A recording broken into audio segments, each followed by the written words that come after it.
What occurs when the city's most feared figure sets his sights on you, deciding you are his? Isabella Reed believed a single desperate night would be her salvation. That was until Dante Falcone, a crime lord with a grip on half the city, saw past every fabrication she had ever told herself. She's now trapped in a vise of overwhelming debt, a mother on her deathbed, and a man whose intense fixation could be her rescue or the ruin of everything she holds dear. Can she navigate his treacherous world, or will she become just another casualty of a monster's affection?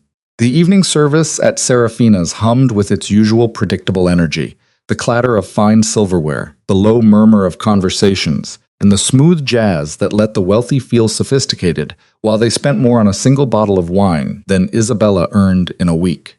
She drifted through it all like a phantom, balancing plates, topping off glasses, and forcing a smile until her cheeks ached. "Miss, this isn't what I ordered." Isabella turned. Table 12. A woman in a dress that cost more than 3 months of Isabella's rent was holding up a flawless salmon fillet as if it had insulted her personally. "I'm so sorry. Let me get that fixed for you right away." The woman didn't even glance at her, just waved a hand dismissively, already turning back to her conversation. Isabella carried the plate to the kitchen, her hands steady, even as a bone-deep exhaustion gnawed at her from the inside. 6 days straight, 12-hour shifts. Her feet screamed with every single step, but she couldn't afford to stop. Not with the hospital calling every other day about her mother's mounting bills. Not with the eviction notice she had stuffed into a drawer 3 days ago, trying to pretend it didn't exist. "You good?" Marco, the line cook, gave her a concerned look. Always. Lie. She was drowning, and everyone was too polite to mention it. She delivered the replacement salmon with an apology. The woman didn't bother to acknowledge, then moved to her next table. That's when she felt it. The prickle on the back of her neck that signaled someone was watching. Isabella had learned to ignore that sensation. Pretty waitresses in expensive restaurants got looks. It was just part of the job. But this was different. Heavier, more deliberate. She risked a glance. The corner booth. The one they reserved for special guests. The kind who never needed reservations, because the owner himself would clear the table the moment they walked through the door. A man sat alone. Silver hair, though he looked to be maybe 40, dressed in a suit that probably cost more than her car back when she actually had a car. Sharp features, cold eyes that tracked her every movement across the room with an intensity that made her skin crawl. She'd worked here 2 years and had gotten good at reading people. The business types who thought tipping well bought them to conversation. The old money who treated servers like they were furniture. The criminals who came here to pretend they weren't. This man was different. He didn't pretend anything. Isabella looked away, pulse jumping. She'd seen him here before, maybe twice, always alone, always in that same booth. Staff whispered about him. Dante something, she thought. The kind of man who made managers nervous and waiters overly attentive. The kind of man Isabella had learned to avoid. Table 9 needs their check. Sarah, another waitress, appeared at her elbow. "You're up for the corner booth." Isabella's stomach dropped. "Can you take it?" He asked for you specifically. Of course he did. She smoothed her apron, squared her shoulders, and walked over with the same professional smile she'd worn all night. Up close, he was even more unnerving. Those pale eyes fixed on her face with an attention that felt like being dissected. "Good evening. Can I start you with something to drink?" "Sit down," Isabella blinked. "I'm sorry. Sit." He gestured to the seat across from him, not a request, a command delivered in a voice that suggested he wasn't used to being refused. "I'm working. I can't." "You can." He leaned back, still watching her with that unblinking focus. "Your shift ends in 20 minutes. Your manager will give you the rest of the night off. Sit." How did he know when her shift ended? Every instinct told her to walk away. But there was something in his expression, not a threat exactly, though she had no doubt he was dangerous. Something else. Curiosity, maybe, or calculation. Against her better judgment, Isabella slid into the booth. "What's your name?" "You know my name. You asked for me." A ghost of a smile. "I want to hear you say it." "Isabella. Isabella Reed. Isabella." She said it slowly like he was testing the weight of it. "You look exhausted, Isabella. It's been a long week. 6 double shifts in a row. 2 jobs. Night classes you dropped 3 months ago because you couldn't afford the tuition and the time." Her blood went cold. "How do you?" "You're 26. You rent a studio apartment in Riverside that should have been condemned 5 years ago. You have $43 in your checking account. Your mother is at St. Catherine's Hospice with late-stage cancer, and the bills are. He paused as if considering whether to twist the knife deeper. Substantial. Isabella couldn't breathe. The restaurant noise faded to a dull roar in her ears. Who the hell are you? Dante Falcone. He said it simply like it should mean something. It didn't. Should it? And you? What? Looked me up. Had someone investigate me? Her voice shook with anger now, cutting through the fear. What kind of sick? I'm offering you a way out. That stopped her. Dante leaned forward, hands folded on the table, calm, controlled. A man who'd said these words before in different contexts and always gotten what he wanted. Your mother's medical debt, the back rent, the credit cards you've been juggling for the last year. I can make it disappear. All of it. Isabella laughed. It came out harsh, almost hysterical. Right? And what do you want? Because men like you don't offer something for nothing. Dinner. What? Dinner. Tomorrow night at 8 o'clock. I'll send a car. She stared at him, waiting for the punchline. When it didn't come, the anger surged back. You think you can buy me? Jesus Christ. I'm not. I'm not buying you. His voice cut across hers sharp enough to draw blood. I'm offering you a choice. Dinner, conversation, nothing more. In exchange, your debts are cleared. Your mother gets moved to the private wing at St. Catherine's with round-the-clock care for whatever time she has left. Why? Does it matter? Yes. Isabella's hands clenched into fists under the table. It matters. Nobody does this. Nobody offers to wipe out $60,000 in debt for a dinner. So, what's the real catch? What do you actually want? Dante studied her for a long moment. When he spoke, his voice was quieter, but somehow more dangerous. I want to see if you're real. What the hell does that mean? It means everyone in my world wears a mask. They smile when they hate me. They agree when they want to put a bullet in my head. They perform, you. He gestured slightly, almost dismissive. You're too tired to pretend. When you smile at those people out there, I can see that you hate it. When that woman complained about her salmon, you wanted to throw it in her face, but you didn't. You apologized. You fixed it. You did your job even though every part of you wanted to walk out. That's not special. That's called being broke. No, that's called having a spine, and in my experience that's rare. Isabella shook her head trying to process this. You're insane. Probably. He reached into his jacket.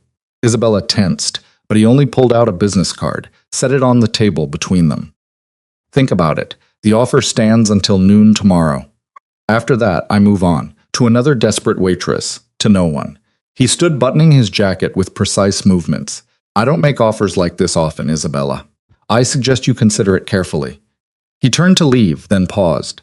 Your mother's name is Catherine. She raised you alone after your father died when you were 8. She worked 3 jobs to keep you fed. She taught you to be kind, even when the world wasn't, and now she's dying, and you're working yourself to death trying to give her dignity in her final days. His pale eyes found hers again. That's not nothing. That's everything.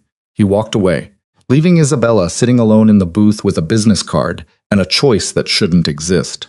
She looked down at the card. Heavy stock, embossed letters, just a name and a phone number. Her hands were shaking.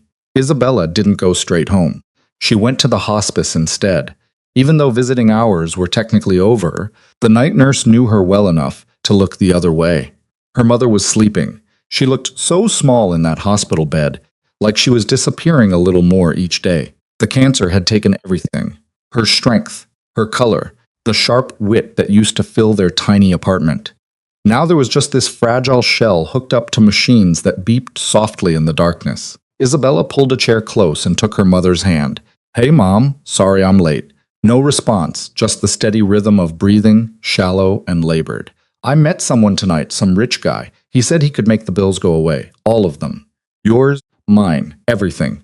She laughed softly, the sound catching in her throat. Sounds too good to be true, right? That's what I thought. There's always a catch, always.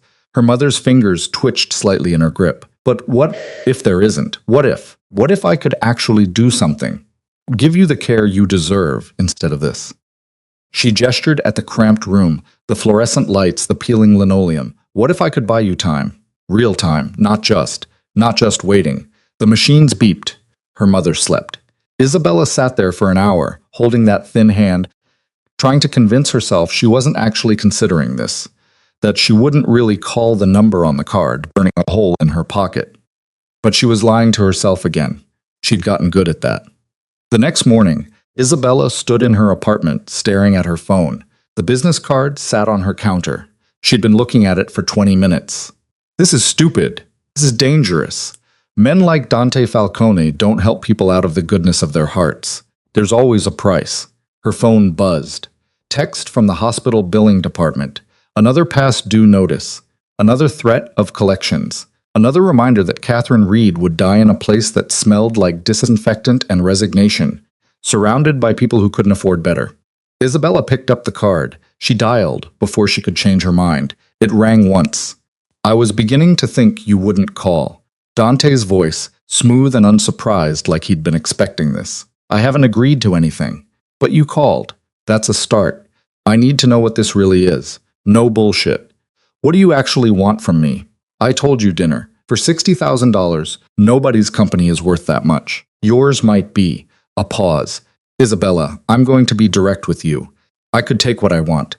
I have the resources and the reach to make your problems disappear, and your life significantly more difficult if you refuse me. But I'm not going to do that. I'm offering you a choice because I want you to make it willingly. That's supposed to make me feel better. It's supposed to make you understand the situation. His voice hardened slightly. I'm not a good man. I'm not going to pretend otherwise. But I keep my word. Have dinner with me. If at the end of the evening you want nothing more to do with me, you walk away. The debt disappears anyway. Your mother gets moved to private care anyway. No strings, no expectations. Why would you do that? Because I can. Because I want to. Because I'm curious what you'll choose. He exhaled slowly.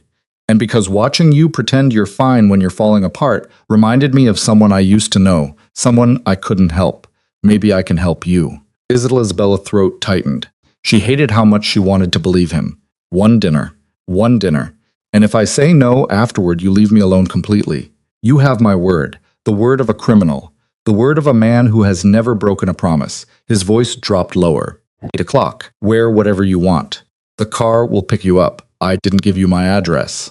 Isabella, a trace of amusement now.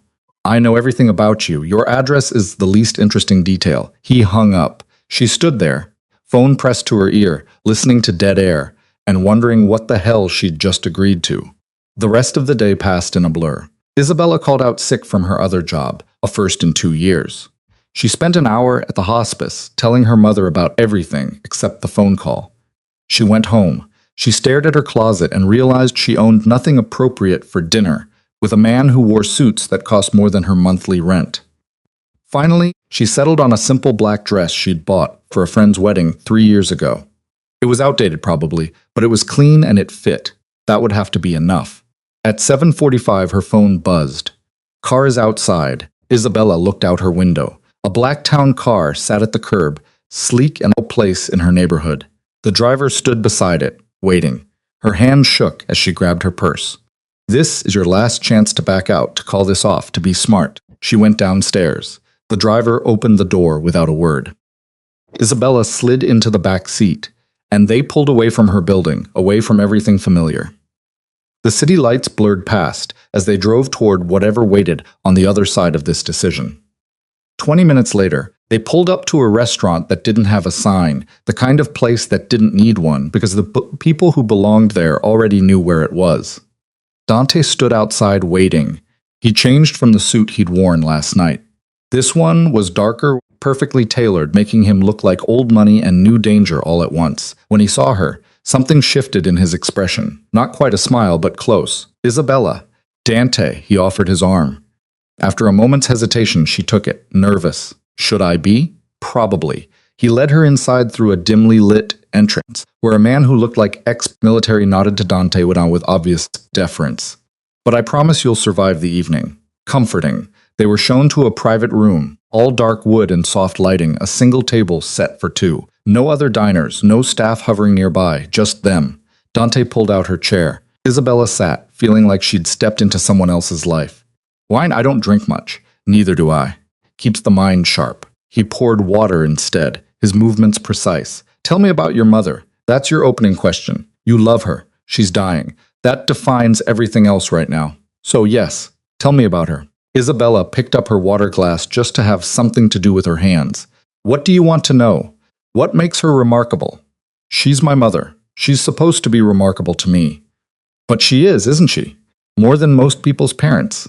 Isabella looked down. She never complained. Not once. When my dad died, she could have fallen apart. We had nothing. Insurance didn't cover half of what we needed. But she just kept going. Got up every morning, worked, made sure I had everything I needed, even when she went without. You're describing yourself. What? That's what you're doing now. Working yourself to exhaustion. Going without. Making sure she has what she needs. Dante leaned back, studying her. You learned it from her. I learned that life doesn't give you what you deserve. It gives you what you can survive. Bleak worldview for 26. Realistic worldview for someone who's been broke her entire life. Isabella met his eyes. Your turn. Tell me something real. Not the practiced speech. Something true. Dante was quiet for a moment. When he spoke, his voice had lost some of its calculated edge. I was 10 when I realized my father was a monster. Not the kind of monster that scares children. The kind that makes grown men disappear. The kind that smiles at you over breakfast and then orders someone's death before lunch. He paused. I told myself I'd never become him, that I'd be different. Are you? No. He said it without hesitation. I'm exactly what he was. Maybe worse because I know what I'm doing and I do it anyway. Then why tell me this? Why not lie? Because you asked for truth, and because I'm tired of people who think they know me when all they know is my reputation. A waiter appeared with the first course. Something elaborate that Isabella couldn't name. Dante must have ordered ahead. She took a bite. It was perfect. She barely tasted it. This place, you own it. I own a lot of things. That's not an answer. Yes, I own it. The chef is from Milan. He cooks for me and no one else. Dante hadn't touched his food. Does that bother you knowing I have this much? Should it? Most people would call it obscene, this kind of wealth, this kind of power. Most people aren't looking at $60,000 in medical debt. Isabella set down her fork. I don't care how much money you have. I care what you want from me. And don't say dinner. We're at dinner. There has to be more. What do you think I want? I think you're lonely. The words came out before she could stop them. Dante went very still. Lonely. Yes, I think you have everything. Money, power, people who do whatever you want. But no one actually sees you. They see the monster, the reputation, the man who makes people disappear, but not you. Isabella leaned forward. You said I'm real because I'm too tired to pretend. Maybe you picked me because you're tired of it too. Dante didn't move for several heartbeats. Then he picked up his wine glass. When had he poured wine and took a slow sip? You're perceptive. I'm a waitress. You learn to read people. No, you're more than that. He set the glass down. You're right. I am tired and you do see me. That's rare. They ate in silence for a while. Isabella found herself relaxing slightly, though she couldn't explain why. This man was dangerous. She knew that with absolute certainty. But he wasn't performing for her, wasn't trying to impress her or intimidate her. He was just there, present, honest in a way that felt almost reckless. Can I ask you something? Isabella said eventually, yes, the money, my mother's care. Are you really going to follow through even if I never see you again after tonight? Yes. How do I know you're telling the truth? Dante pulled out his phone, tapped something, then turned it to face her.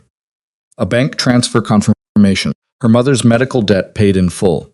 Timestamp 3 hours ago. Isabella's vision blurred. I don't understand. I told you I keep my word. He put the phone away. The hospice will call you tomorrow about transferring her to the private wing. Everything's arranged. But I'm still here, the dinner, you said. I said I'd clear the debt if you had dinner with me. You're having dinner with me. He watched her carefully. This doesn't obligate you to anything, Isabella. I meant that. She was crying now, trying not to, failing. Why? Because I wanted to. Because I could. Because watching you struggle reminded me that not everyone in this world is playing an angle. He handed her a napkin. Because maybe I wanted to do one decent thing. Isabella wiped her eyes, trying to pull herself together. Everything felt surreal. The food, the room, this impossibly dangerous man who'd just given her back her life. Thank you, she managed finally. Don't thank me yet. Why not? Because the debt is clear, but I'm going to ask you something else. And you're not going to like it. Her stomach dropped. Here's the real catch. No catch, just an offer. Dante leaned forward, his pale eyes intense. Spend time with me, not as payment, not as obligation, but because you choose to. Let me show you my world. Let me know you better. And if you decide you want nothing to do with me, you walk away clean. But if you stay, he paused, if you stay, I'll give you everything. Protection, security, a life where you never have to fake another smile for someone who treats you like furniture. What would I have to give up? Normal, safe, the life you thought you'd have. His voice was almost gentle. I won't lie to you, Isabella. My world is violent. People die. Enemies make moves. If you're with me, you become a target. That's not a metaphor. That's reality. Then why would I choose that? Because you're already drowning. Because the life you have now is killing you slowly. Because maybe, just maybe, you're as tired of pretending as I am. He stood, came around the table, and extended his hand. I'm not asking for an answer tonight. I'm asking you to consider the possibility. 1 week, see my world, then decide. Isabella looked at his hand at this man who'd appeared out of nowhere and offered her an impossible choice. Every logical part of her brain screamed to refuse, to take the gift he'd already given and run, to disappear back into her small, safe, suffocating life. But she thought about her mother in that depressing hospice room, about the bills that would never stop coming, about the bone-deep exhaustion that defined every waking moment. She thought about the way Dante had looked at her last night, not with lust or possession, but with recognition, like he'd seen someone he knew. She took his hand. 1 week, 1 week. Dante agreed. And Isabella Reed, 26-year-old waitress with $43 to her name, stepped off the edge of the world she knew and into something far darker. She just didn't realize yet how dark it would get, or that by the time she understood the true cost of Dante Falcone's world, walking away would no longer be an option. Not because he wouldn't let her, but because she wouldn't want to. The car arrived at 9 o'clock the next morning. Isabella had been awake since 5, staring at her ceiling, wondering what the hell she'd agreed to. 1 week in Dante Falcone's world. 7 days to see what that actually meant before making a decision that could change everything or end in disaster. She'd spent the night alternating between relief. Her mother's debt was gone, really gone, and a creeping sense that she'd just sold herself into something she didn't understand. She was still in her pajamas when her phone buzzed. A text from an unknown number. Car outside. Take your time. Bring whatever you need for a few days. Isabella stared at the message. A few days, not just visits, not just dinners. He wanted her to stay somewhere. She should say no. She should text back that she'd changed her mind, that this was moving too fast, that she needed space to think. Instead, she showered, threw clothes into an overnight bag, and tried to ignore the way her hands shook. The driver was the same one from last night, silent, professional, opening the door without meeting her eyes. Isabella slid into the back seat, and they pulled away from her building. This time she watched the route downtown first, then toward the waterfront into a neighborhood where buildings became sleeker, taller, more expensive with every block. They stopped in front of a high-rise that looked like it belonged in a magazine. All glass and steel, reaching up into the morning sky, like it was trying to escape the city below. The driver opened her door. Mr. Falcone is expecting you, penthouse floor. Isabella got out, gripping her worn duffel bag. The doorman nodded to her like she belonged here, which was almost funny. She'd never belonged anywhere like this. The elevator was mirrored. She caught a reflection, tired eyes, rumpled jacket, everything about her screaming that she was out of place. The numbers climbed. When they hit P, the doors opened directly into an apartment. Not an apartment, a space that occupied the entire top floor with floor-to-ceiling windows, offering a view of the city that made her breath catch. Modern furniture, art on the walls that was probably worth more than she'd earn in 10 years. Everything clean and precise and deliberately chosen. Dante stood by the windows, phone to his ear, gesturing sharply at whoever was on the other end. I don't care what he thinks. The shipment moves Thursday or not at all. Make it clear. He listened for a moment, then make him understand. I'm not in the business of accommodating incompetence. He ended the call and turned. When he saw Isabella, something in his expression softened slightly. You came. You paid off my mother's medical debt. Seemed rude not to show up. You're angry. I'm terrified. The honesty surprised her. I don't know what I'm doing here. I don't know you. I don't know anything except that you're dangerous, and I just agreed to spend a week in your world. Dante crossed the room, stopping a few feet away, close enough to be intimidating, far enough to give her space. You can leave anytime. I mean that. The door isn't locked. The debt doesn't come back. You're not trapped. Then why do I feel like I am? Because you're smart enough to know that every choice has consequences. He gestured to the apartment. This is where I live.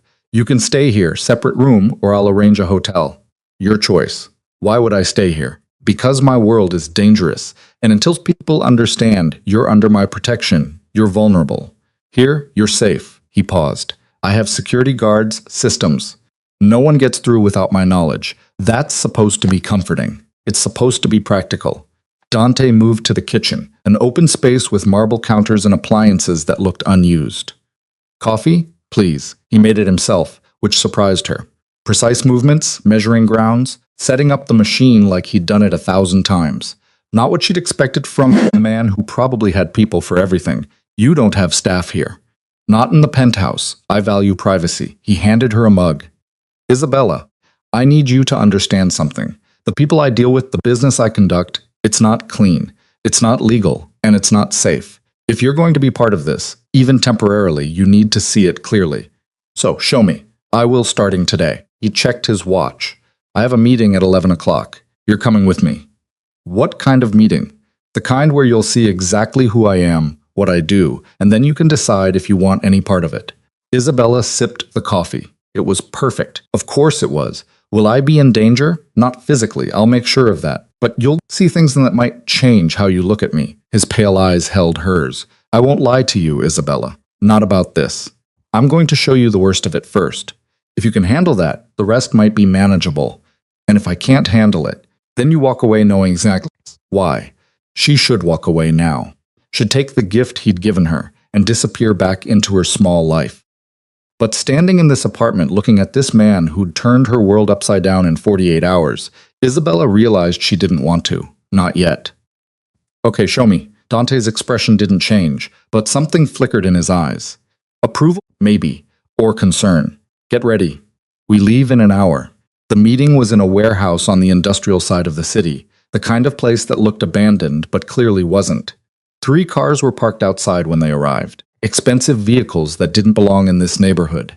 Dante's driver pulled up to a side entrance. 2 men materialized from nowhere, both carrying guns they didn't bother hiding. Stay close to me, Dante said quietly. Don't speak unless I tell you to. Don't react to anything you see. Understood?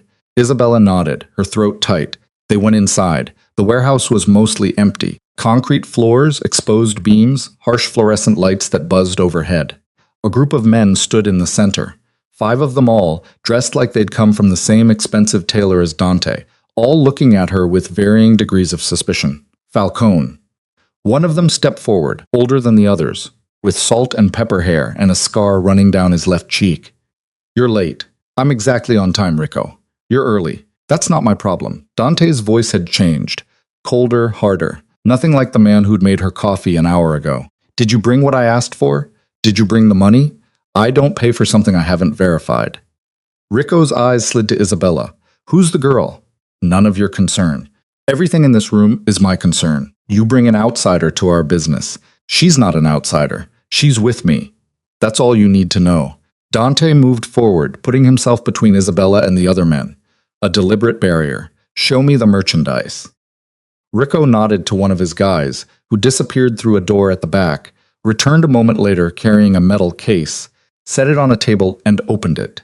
Isabella couldn't see what was inside from where she stood, but Dante examined it carefully, picking up something, checking it, setting it down. This is short. No, it's not. I count 32. We agreed on 40. Rico's expression didn't change. Price went up. Supply issues. We had a deal. Deals change. The temperature in the room dropped. Dante straightened slowly, his movements deliberate. When he spoke, his voice was quiet, almost conversational. Rico, we've done business for 5 years. In that time, I've been fair. I've been reliable. I've never shorted you, never questioned your product, never made things difficult. He paused. But if you think you can renegotiate in the middle of a transaction, you're making a mistake. I'm making a business decision. No, you're testing me. Dante took a step closer. You want to see if I'll pay more because I need this shipment. You want to know if bringing the girl made me soft. So, let me be clear. I'm not paying more. You'll deliver what we agreed on at the price we agreed on, or we're done permanently. You need this product, Falcone. I have other suppliers. You have other buyers. The question is whether either of us wants to start over. Dante's voice dropped lower. I don't make threats, Rico. I make promises. If you deliver what we agreed on, we continue doing business. If you don't, you'll find out exactly how much I value loyalty and how little I tolerate being played. Silence. The other men watched, tense, hands drifting toward weapons Isabella suspected they all carried. Finally, Rico smiled. No warmth in it. You've got balls. I'll give you that. Most guys would have just paid. I'm not most guys. No, you're not. Rico gestured to his man. Get the rest from the truck. The tension broke slightly. The guy left and returned with another case. Set it beside the first. Dante checked it quickly, then nodded. Acceptable. Money. Dante pulled out his phone, tapped something. Rico's phone buzzed a moment later. Pleasure doing business, Dante said, though his tone suggested it was anything but. Gentleman. He turned, hand finding the small of Isabella's back, guiding her toward the exit. She forced herself to walk normally, not run. Even though every instinct screamed at her to get out of that building, they made it to the car. Dante's driver pulled away immediately. Isabella exhaled shakily. What was that? Business. That wasn't business. That was. She struggled for words. Someone was going to get shot in there. I could feel it. Probably. Dante loosened his tie slightly, the first sign of tension she'd seen from him. But not today. Rico was posturing, testing boundaries. He won't try again. How do you know? Because I've been doing this long enough to read people. He wanted to see if I'd back down. I didn't. That's the end of it. He looked at her. You did well, staying quiet, not reacting. I was too scared to react. Fear is good, keeps you alert, keeps you alive. Dante leaned back against the seat. That's my world, Isabella. Negotiations that could turn violent. Men testing each other constantly. Power plays disguised as business deals. Still interested? She should say no. Should demand he take her home right now. Instead, she asked, what was in the cases? Information, hard drives, data stolen from companies whose security wasn't as good as they thought. You're a thief. I facilitate acquisitions. Sometimes that means buying information. Sometimes that means taking it. Always it means profit. He turned to face her fully. I'm not going to sanitize this for you. I break laws. I hurt people who get in my way. I've built an empire on things most people would find reprehensible, if that's... It is too much, Isabella interrupted. It's way too much, but you knew that. That's why you brought me, to scare me off. No, to show you the truth so you can make an informed choice. Bullshit. The word came out harder than she intended. You wanted to see if I'd run, if I'd prove I'm just another person who can't handle your world. Well, I'm still here. So, what's the next test? Dante studied her for a long moment. Then, unexpectedly, he smiled. A real smile, not the calculated one she'd seen him use with Rico. Dinner tonight. No tests. Just us. More of the truth. More of everything. His phone buzzed. He glanced at it, frowned. I need to handle something. The driver will take you back to the penthouse. Make yourself comfortable. Order food if you're hungry. I'll be back by 7 o'clock. Can I leave if I want? Yes, but I hope you don't. The car dropped her at the high-rise. Isabella went back up to the penthouse, her mind racing. She should leave. She'd grab her bag and walk out while she still could. Instead, she explored. The apartment was massive. Living room, kitchen, dining area, all open and connected. A hallway led to what she assumed were bedrooms. She found 3. The master was clearly Dante's. Minimal decoration, military neat. A king-sized bed that looked like it rarely got used. The second was a guest room, impersonal and pristine. The third was an office. Isabella hesitated, then went inside. Desk, computer, filing cabinets that were probably locked, books on the shelves. Business mostly, some philosophy. A few novels that surprised her. A photo on the desk caught her attention. Dante, maybe 10 years younger, standing with another man who had the same pale eyes. Brothers, probably. Both unsmiling, both looking like they'd already seen too much of whatever world they'd been born into. She picked up the frame. That's Marco. Isabella spun. Dante stood in the doorway watching her. I'm sorry, I wasn't. I didn't mean to snoop. It's fine. You're curious. That's natural. He came into the office, took the photo from her hands. My brother, he died 6 years ago. I'm sorry. Don't be. He made choices that got him killed. Stupid choices. Emotional choices. Dante set the photo down. He fell in love with the wrong woman. Someone connected to a rival organization. I told him to end it. He didn't. They used her to get to him, put 3 bullets in his head, and left him in an alley. Isabella's stomach turned. That's horrible. That's reality. In my world, love is a weakness, a vulnerability that gets exploited. Marco forgot that. His eyes found hers. I never will. Is that a warning? It's a fact. He moved to the window, looking out over the city. I brought you here to show you what this life actually is. Not the money or the power, the cost. People die, Isabella. People I care about, people who get too close. That's not a metaphor. That's Tuesday. Then why did you ask me to stay? Why offer me any of this if it's so dangerous? Because I'm selfish. Because when I look at you, I see something I want, and I'm used to taking what I want. He turned back to her. But I'm not a complete monster. I'm giving you the information to make a choice. Stay and you're protected, but trapped. Leave and you're safe, but alone. There's no perfect answer. Isabella crossed her arms. You said no more tests. That feels like a test. It's not. It's honesty. Dante moved closer, stopping just outside her personal space. I could lie to you, make this seem easier than it is, but you'd figure it out eventually, and then you'd hate me for the deception. I'd rather you hate me now for the truth than later for the lie. I don't hate you. You should, maybe. Isabella met his eyes. But I don't. I think you're dangerous and probably damaged and definitely not someone I should be spending time with. But I don't hate you. Why not? Because you paid off my mother's debt without expecting anything in return. Because you're showing me the worst of yourself first instead of hiding it. Because she struggled for the right words. Because you're honest. That's rare, especially in men with power. Dante's expression shifted, something vulnerable flickering across his features before disappearing behind the cold mask. You're going to get hurt if you stay. I'm already hurt. I've been hurt my whole life. At least this way I get to choose how. He reached out slowly, giving her time to pull away. When she didn't, he touched her face, just his fingers against her cheek, gentle in a way that didn't match anything else about him. You're making a mistake. Probably, but it's my mistake to make. Dante leaned in. Isabella's breath caught. For a moment, she thought he was going to kiss her, and she didn't know if she wanted him to or not. Instead, he pulled back. Dinner at 7 o'clock. I'm cooking. You cook? I do a lot of things that might surprise you. He stepped away, breaking the moment. There's a guest room made up. Second door on the right. Make yourself at home. He left her standing in his office, holding the photograph of a dead brother, wondering what the hell she was doing and why she couldn't bring herself to leave. Dinner was Italian. Dante moved around the kitchen with the same precision he brought to everything else, chopping vegetables, checking pots, tasting sauces. Isabella sat at the counter watching. Where did you learn to cook? My mother. Before she died, she made sure Marco and I could take care of ourselves. Said relying on other people was a mistake. He added something to the pan. Wine, maybe. She was right. You loved her. I did. She was the only person in my father's house who wasn't afraid of him. That took courage. What happened to her? Cancer. Same as your mother. His hand stilled briefly on the knife. She went fast. 6 months from diagnosis to death. My father didn't even visit her in the hospital. Too busy managing the business. I'm sorry, it was a long time ago. But his voice suggested it wasn't. Not really. They ate at the dining table. Pasta, bread, a salad that was simple but perfect. Isabella was hungrier than she'd realized. When was the last time she'd had a real meal? Not grabbed food between shifts, not vending machine dinners at the hospital, an actual sit-down meal.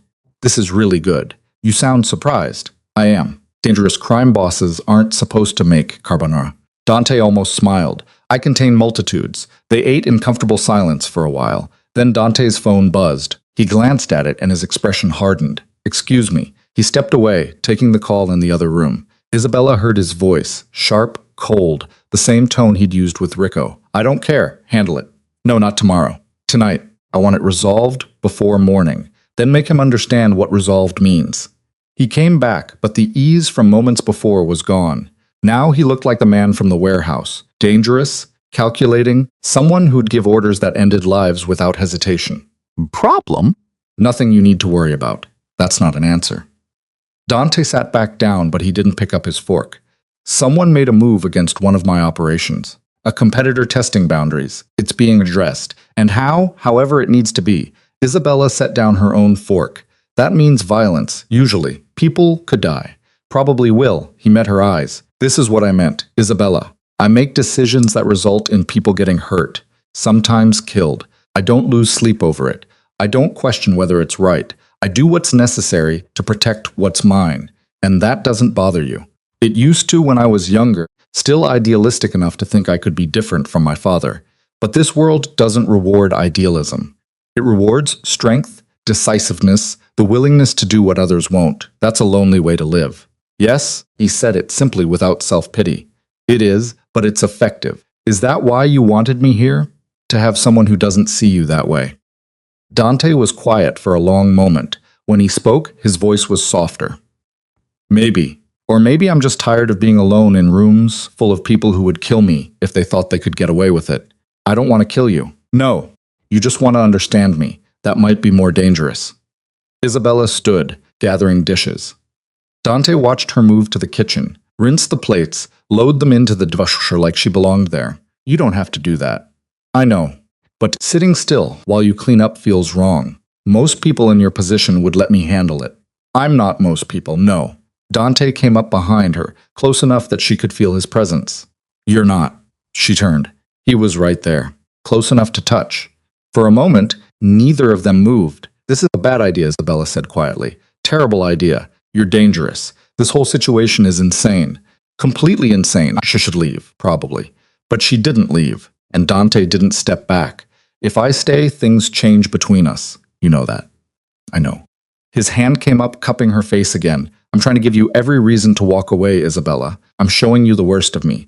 The violence, the coldness, the choices I make that would horrify most people. And you're still here. Maybe I'm broken too. You're not broken. That's different. You keep saying that, honest, like it's rare. In my world, it's non-existent. His thumb traced her cheekbone. Everyone performs. Everyone lies. Everyone wants something. You just want to survive. To take care of your mother, to get through each day. That's real in a way. Nothing else in my life is. Isabella's heart was pounding. Dante. His phone rang loud, insistent, shattering the moment. Dante swore softly, pulled back, answered it. What? When? How many? His expression went cold. I'm on my way. He ended the call, already moving toward the door. What happened? One of my warehouses. Someone hit it. 3 of my men are dead. The product is gone. He grabbed a jacket from the closet, checked something in the pocket. A gun. Isabella realized with a jolt. I need to handle this now. It's almost midnight. This doesn't wait for convenient hours. He turned back to her. Stay here. Don't leave the building. Security knows you're with me. But until I get back, you're vulnerable. Understood. You're scaring me. Good. You should be scared. This is an escalation. Someone's making a move, and they're doing it now because they think I'm distracted. His eyes found hers. Because of you. Isabella's stomach dropped. What? You've been seen with me. Word travels fast. Now my enemies think I'm soft, that I care about something other than business. They're testing me. He came back, gripped her shoulders. Stay here. Lock the door after I leave. Don't answer it for anyone but me. If something happens, if someone gets past security, there's a panic button under the kitchen counter. Press it and my people will come. Dante, this is my world, the reality of it. People die, Isabella, sometimes for no reason, except they were in the wrong place at the wrong time. I won't let that be you. He kissed her forehead quickly, almost desperately. Stay safe. I'll be back when I can. Then he was gone, the door closing behind him with a definitive click. Isabella stood alone in the penthouse, her mind racing. 3 men dead, a warehouse hit, enemies making moves. This wasn't abstract anymore. This wasn't just negotiations and veiled threats in industrial buildings. This was real, and she was in the middle of it. She locked the door like Dante had told her, found the panic button under the counter. Then she sat on the couch, lights off, staring out at the city lights, and wondering if she'd just made the biggest mistake of her life, or if the biggest mistake was yet to come. It was 3 in the morning when Dante finally returned. Isabella had dozed off on the couch, jerking awake at the sound of the door opening. He came in looking like he'd been through hell, jacket gone, shirt spotted with something that might have been blood, exhaustion written into every line of his body. Are you okay? Isabella was on her feet before she decided to move. I'm fine. It's handled. Handled how? You don't want to know. He moved past her toward the kitchen, poured whiskey with shaking hands, downed it in one swallow. Isabella followed him. Dante, what happened? 4 men are dead. 2 of theirs, 2 of mine. The warehouse is a crime scene. I'll lose the product and probably the building, but I sent a message clear enough that there won't be any confusion about where I stand. He poured another drink, didn't touch it, just stared at the glass. This is what you signed up for, Isabella. Death, retaliation, endless cycles of violence because that's how power works in this world. You're trying to scare me away again. I'm trying to make you understand what staying means. Isabella moved closer. Up close, she could see the exhaustion in his eyes, the tension in his shoulders. This man, who was always controlled, always precise, looked like he was barely holding himself together. Did you kill anyone tonight? Do you really want the answer to that? Yes. Dante met her eyes. No, but I gave the order, so yes, effectively I did. She should be horrified, should run, just like he kept telling her to. Instead, she reached for his hand. Come on. What? You're exhausted. You're covered in whatever that is. You need to clean up and sleep. She pulled him toward the hallway. Where's your bathroom? He didn't resist. Just let her lead him to the master suite. The bathroom was all marble and chrome, spotlessly clean. Isabella turned on the shower, testing the temperature. I can manage, Dante said quietly. I know, but you're not going to. She helped him out of his jacket, unbuttoned his shirt. His skin was scarred. Old wounds that spoke of a violent life. Shower. I'll find you clean clothes. Isabella, don't argue. For once, just let someone take care of you. He looked at her for a long moment, something vulnerable and raw in his expression. Then he nodded and stepped into the shower. Isabella found clothes in his dresser, a t-shirt, sweatpants, heard the water running, tried not to think about what he'd seen tonight, what he'd done. When the water stopped, she handed him a towel through the door. He came out looking more human, less like the controlled crime boss, more like a man who'd had the worst night of his life. Thank you. Don't. Isabella met his eyes. Don't thank me for basic human decency. In my world, basic human decency is in short supply. Then your world is but broken. Yes, it is. He moved toward the bed, then hesitated. You should go to the guest room, get some sleep. Will you sleep, Lub? Probably not. Then I'm staying. Isabella sat on the edge of his bed, met his surprised look with determination. Not for anything else. Just. You shouldn't be alone right now. You keep surprising me. Good. Someone should. Dante lay down, still watching her like he expected her to bolt. When she didn't, when she just settled beside him on top of the covers, fully clothed, something in him seemed to break. I can't promise you safety.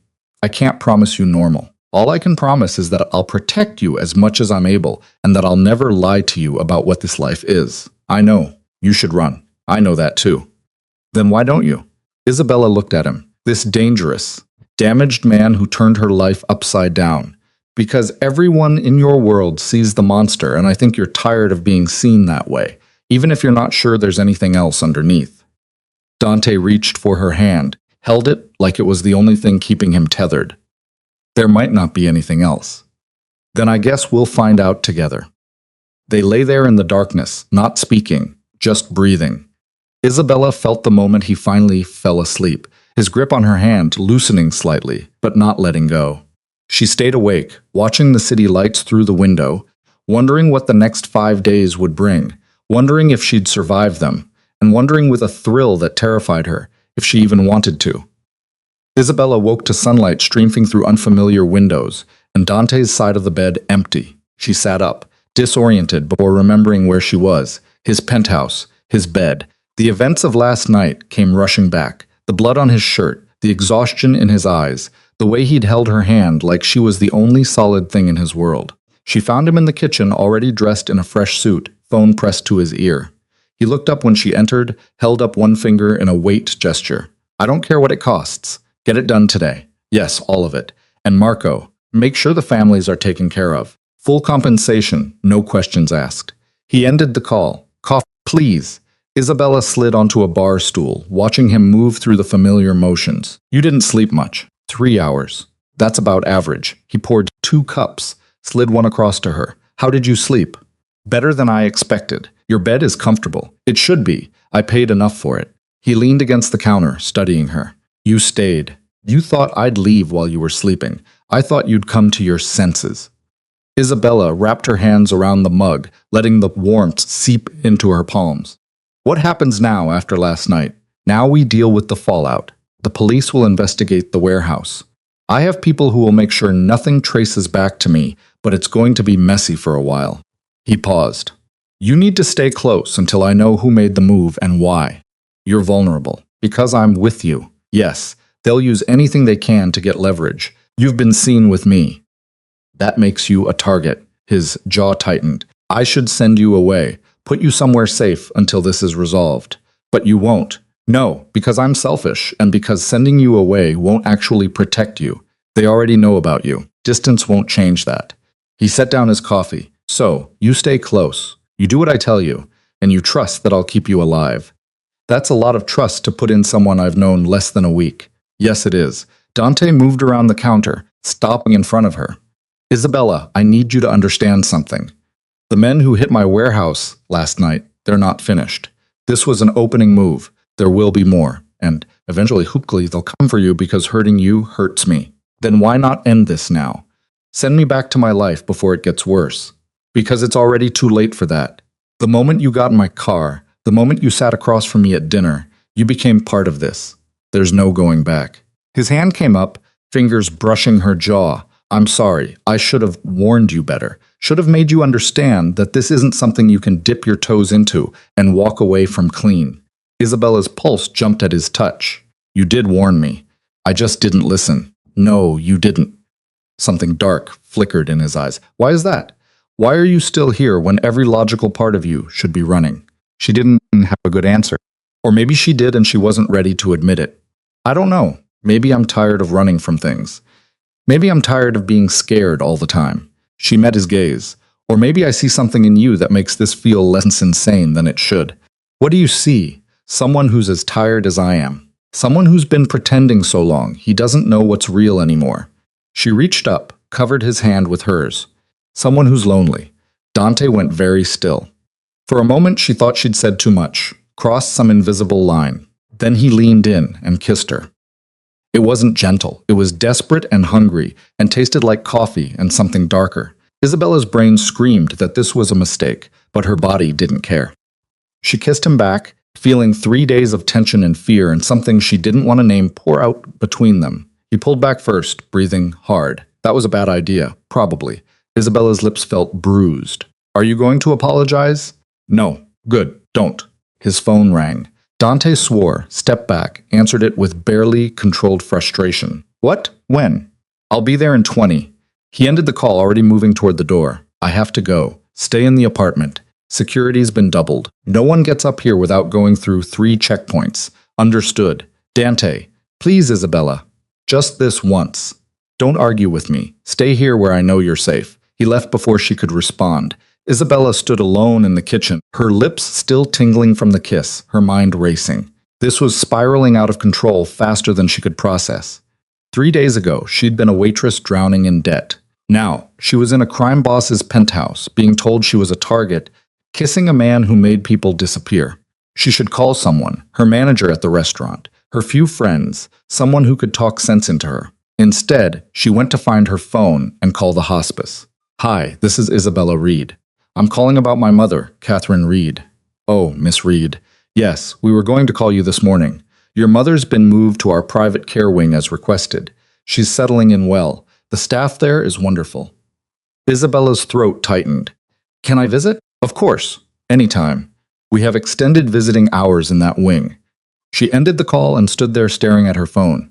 Dante had done this, had actually followed through, even knowing she might walk away. The debt was gone. Her mother was getting real care. All of it happening exactly like he'd promised.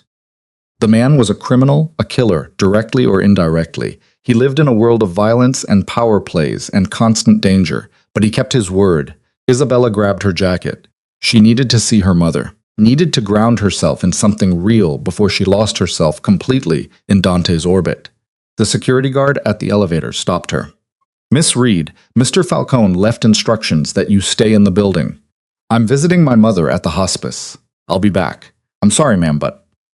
Look, I appreciate that you have a job to do, but my mother is dying, and I haven't seen her since I moved into this building. So, either you let me leave or you call Dante and ask him if he really wants to be the person who keeps a daughter from her dying mother. Isabella held his gaze. Your choice. The guard hesitated, then stepped aside. I'm sending 2 men with you. Fine. She rode down, with 2 expressionless men in suits who looked like they could break her in half without trying. They followed her to a car, climbed in on either side of her. The driver pulled away from the curb, and Isabella tried not to feel like a prisoner. St. Catherine's looked different in daylight. The private wing was on the top floor, all windows and modern furniture, and an entirely different atmosphere from the regular hospice where her mother had been. A nurse showed her to the room. Catherine Reed lay in a bed that looked actually comfortable, surrounded by equipment that was newer, cleaner. The room had a window with a view of trees instead of a parking lot. Her mother was awake, looking around with confusion. Mom. Catherine's eyes found her. Recognition flickered. Isabella, where? What is this place? It's the private wing. You were moved yesterday. Isabella pulled a chair close, took her mother's hand. How are you feeling? Confused. They said someone paid for this, that all the bills are taken care of. Her mother's grip was weak, but present. What did you do? I got help. From who? Isabella couldn't meet her mother's eyes. Someone who could afford it. Isabella Marie Reed. Look at me. Her mother's voice still had that sharp edge she remembered from childhood, even weakened by illness. What did you do? Nothing illegal. Nothing I'm ashamed of. Someone offered to help, and I accepted. That's all. Who is he? Why do you assume it's a he? Because I know you and I know that tone. Her mother studied her face. What's his name? Dante. And what does this Dante want in return? Isabella thought about the kiss that morning, about 3 days in his world, seeing things she couldn't unsee, about the way he'd looked at her, like she was the only real thing in his life. I'm still figuring that out. Her mother was quiet for a long moment. Then she squeezed Isabella's hand with what little strength she had. Be careful, baby. People don't give things away for nothing. There's always a price. I know, Mom. Do you? Because you look at me like you're already in too deep to get out. Maybe I am. Then make sure he's worth it.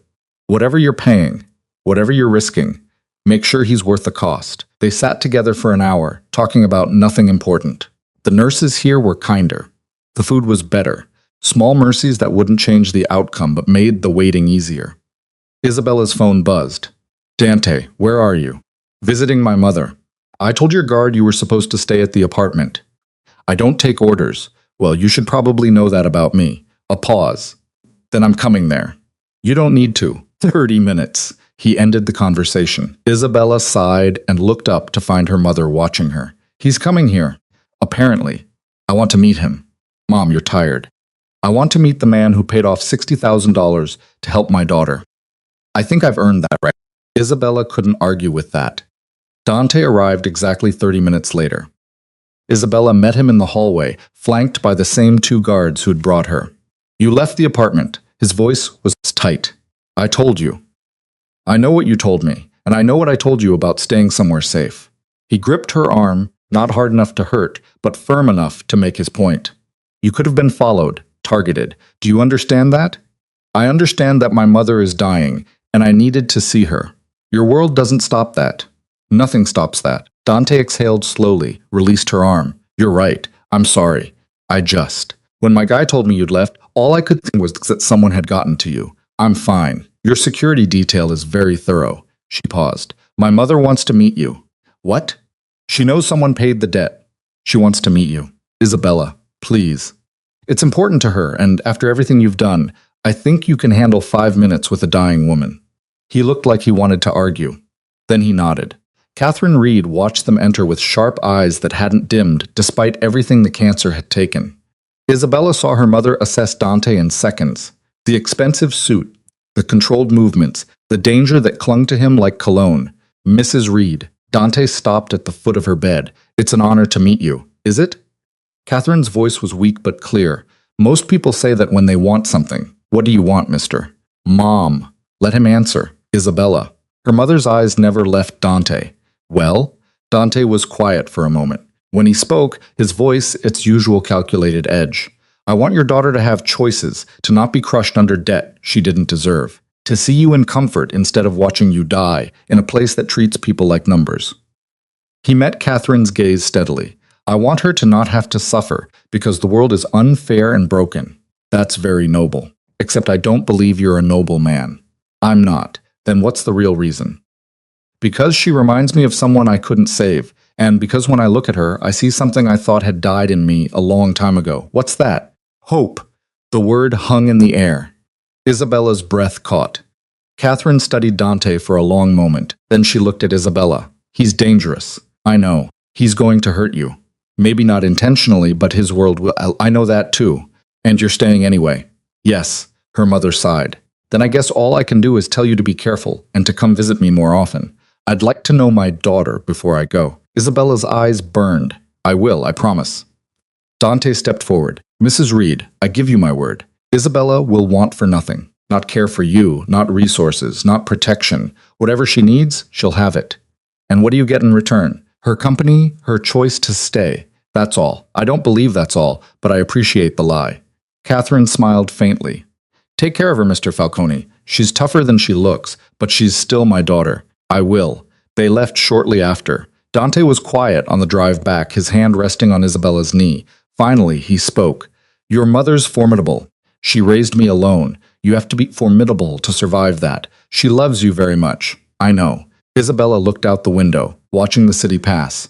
Dante, what you said in there about hope, did you mean it? I don't say things I don't mean. Then what happens when I disappoint you, when I'm not whatever you think you see in me? He was quiet for a long moment. Then I'll deal with it. But I don't think that's going to happen. How can you be so sure? Because I've spent 15 years reading people, knowing when they're lying, when they're playing an angle, when they're going to betray me. And everything about you is exactly what it appears to be. That's rare, Isabella. That's precious. I'm not precious. I'm broke and desperate and making decisions that will probably destroy me. Maybe. Or maybe. You're saving yourself in the only way available. His hand tightened on her knee. I won't pretend this is safe. I won't pretend I'm a good choice. But I will protect you with everything I have. That's what scares me, that I'm starting to believe you. They returned to the penthouse. Isabella felt the weight of the day settling into her bones. The kiss that morning, her mother's warnings, Dante's words about hope, too much, too fast. Dante's phone rang as they walked in. He glanced at it, frowned. I need to take this. He disappeared into his office. Isabella heard his eyes right. Anger, frustration, something close to fear. When he emerged 10 minutes later, his expression was dark. We have a problem. Isabella's stomach dropped. What kind of problem? The people who hit my warehouse. They're making their next move, and they're coming for you. What? How do you? I have sources. People who tell me things before they happen. Someone put a contract out. 20,000 for information on your location. 50 if they bring you in alive. His hands were shaking slightly. They want to use you against me. And send me away, like you said. It won't work. They already know too much. They'll find you wherever you go. Dante crossed the room, gripped her shoulders. Listen to me. We're leaving tonight. I have a property outside the city, secure, off any records. We go there. We stay there until this is resolved. How long will that take? However long it takes me to find who's behind this and end them. Isabella's pulse hammered. End them. Yes, permanently. That's the only way this stops. His eyes were hard. I won't let them take you. I won't let them hurt you. Whatever I have to do, whoever I have to kill, I'll do it. Do you understand? She should be horrified. Should pull away from this man who was talking about murder like it was a business transaction. Instead, she nodded. When do we leave? 2 hours. Pack what you need. We might be gone for a while. Isabella went to the guest room where she'd left her bag. Her hand shook as she threw clothes inside. This was real now. Not abstract danger, not veiled threats. Real people wanted to hurt her, kill her maybe, all because she'd gotten involved with Dante Falcone. She heard a crash from the living room, rushed out to find Dante throwing his phone across the room, breathing hard. What happened? They moved faster than I expected. 2 of my people are dead. They were watching my warehouse on 5th, the one they didn't hit before. This was a coordinated strike, planned. Who's behind it? I don't know yet. But I'm going to find out. He looked at her, and for the first time she saw something close to fear in his eyes. Isabella, I need you to know. If they get to you, if something happens before I can stop this, don't. No, listen to me. If they take you, don't resist. Don't fight them. Do whatever they say. Give them whatever information they want. Your life is worth more than my secrets. Dante, promise me. I promise. He pulled her against him, held her tight enough that she could barely breathe. She felt his heart racing against hers. I'm going to end this quickly and then we're going to figure out what the hell this is between us. But first, I need to keep you alive. Then let's go now, before they get any closer. Dante pulled back, nodded. Get your bag. We leave in 15 minutes. Isabella grabbed her things, met him at the door where 2 new guards waited, bigger, harder looking than the ones before. Dante handed her into the car like she was made of glass. They drove through the city as night fell.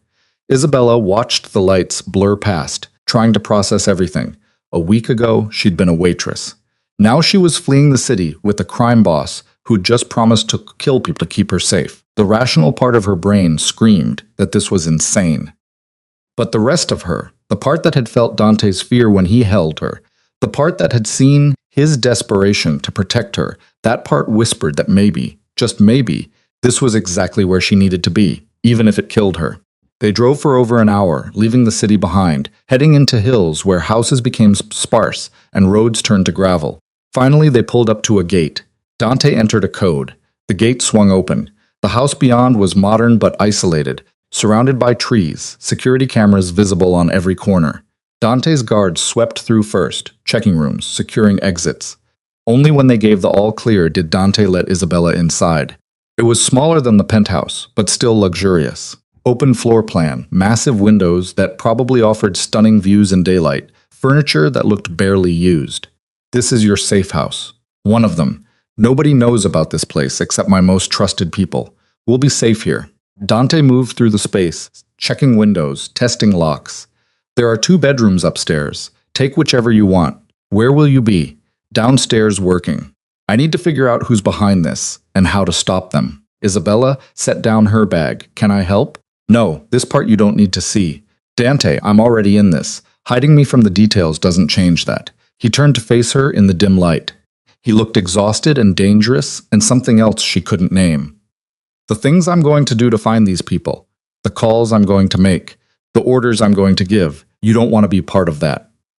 Because it involves violence. Yes, significant violence. The kind that doesn't have easy answers or clean resolutions. He crossed to her, cupped her face.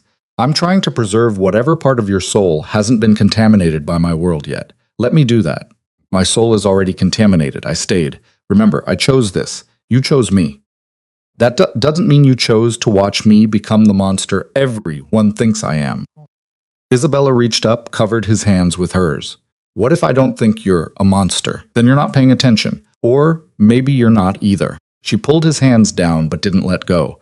Do what you need to do. I'll be upstairs. But Dante, don't shut me out completely. Don't make decisions about what I can handle. Let me choose that for myself. He studied her face for a long moment. Then he nodded. Okay, but if I tell you to leave the room, you leave. No arguments. Deal. Dante kissed her forehead, soft, almost gentle, then disappeared into what looked like an office. Isabella heard his voice through the door, cold and commanding, giving orders she suspected would result in pain for someone. She went upstairs, found a bedroom with a view of the trees, sat on the bed, and called the hospice. Hi, this is Isabella Reed. I just wanted to check on my mother. She's sleeping, Miss Reed. Had a good day. Ate well. The nurses said she seemed more at peace. Thank you. Can you tell her I'll visit soon? Of course. Isabella ended the call and lay back on the bed. Her mother was at peace. The debt was gone. She was safe, at least for now, in a house guarded by men who'd killed to protect her. So why did she feel like she was falling? Downstairs, Dante's voice rose, sharp, angry. Isabella heard fragments through the floor. I don't care what it costs. Find him. Yes, all of them. Make it clear what happens when someone moves against me. This was the reality of Dante Falcone. Not the man who cooked pasta or held her hand in the darkness. The man who ordered deaths like other people ordered coffee. And Isabella, lying in his safe house, protected by his resources, marked by his enemies, realized she'd crossed a line she couldn't uncross. She was his now. Not in the way he probably meant when he'd made his offer, not as property or possession, but as something that mattered to him, something worth protecting, something worth killing for. And the worst part, she wasn't sure she minded. Isabella woke to gunfire, not close, somewhere outside, muffled by distance and walls, but unmistakable. She sat up in the darkness, heart slamming against her ribs, trying to orient herself the safe house. Dante downstairs, the contract on her head, more shots than shouting. She scrambled out of bed, grabbed her phone. 3 in the morning, she'd been asleep maybe 2 hours. Her door flew open and Dante was there, gun in hand, face hard. Bathroom now. Lock the door. Don't come out until I tell you. What's happening? They found us. I don't know how, but they're here. He pulled her toward the bathroom, shoved her inside. Lock it. If anyone comes through that door who isn't me, there's a panel under the sink. Press it. It opens to a crawl space that leads outside. Run and don't look back. Dante, Do it, Isabella, please. He shut the door. She locked it with shaking hands. Heard his footsteps running back downstairs. More gunfire closer now, glass breaking. Men shouting orders she couldn't make out. Isabella pressed herself against the bathroom wall. Phone clutched in her hand like it could protect her. She should call someone. The police. Anyone. But what would she say? That she was hiding in a crime boss's safe house while people tried to kill her? An explosion shook the house. Isabella screamed before she could stop herself, clapping a hand over her mouth. Something was burning. She could smell smoke seeping under the door. Minutes passed like hours. The gunfire continued, just sporadic now. Then silence. Heavy, terrible silence. Isabella waited, barely breathing. The silence stretched. No footsteps, no voices, nothing. Then finally, a knock on the bathroom door. Isabella, it's me. Open the door, Dante's voice. But she'd heard stories about people being forced to say things about tricks and traps.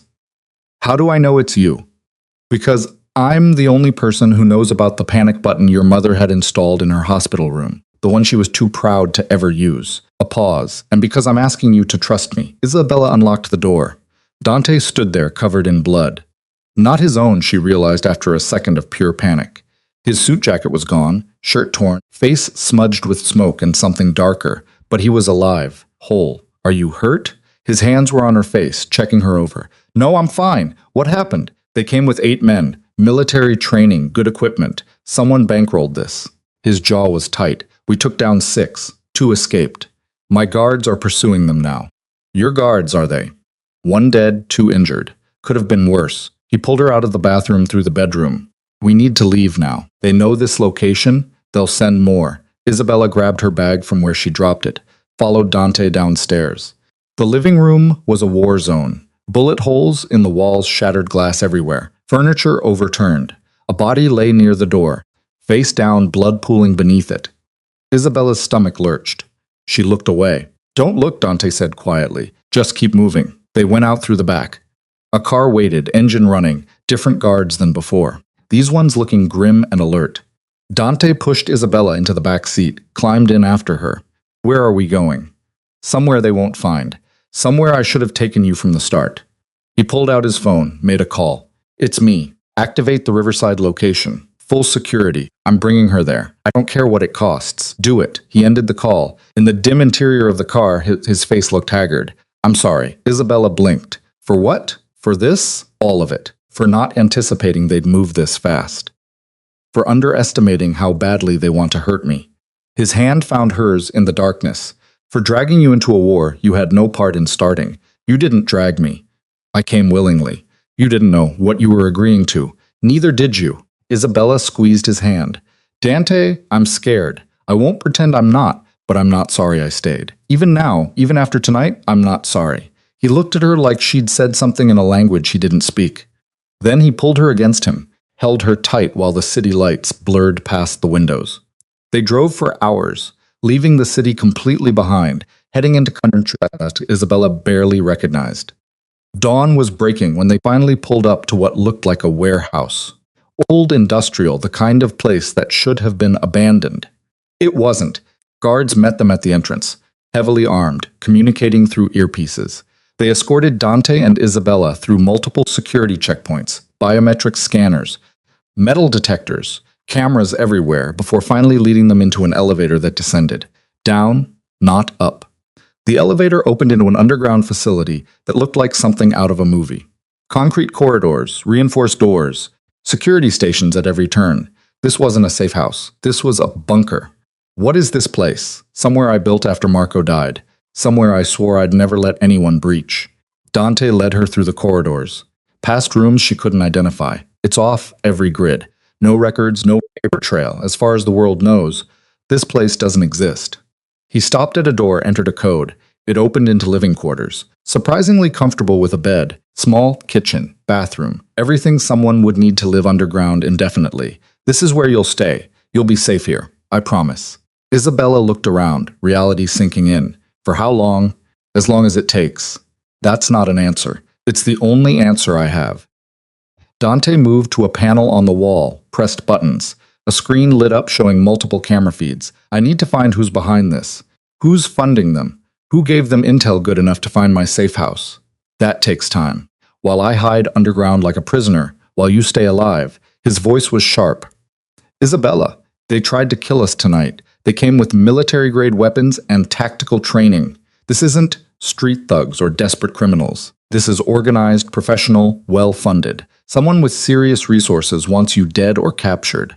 Until I know who and why, you can't be anywhere they might find you. And you? Where will you be? Hunting them down.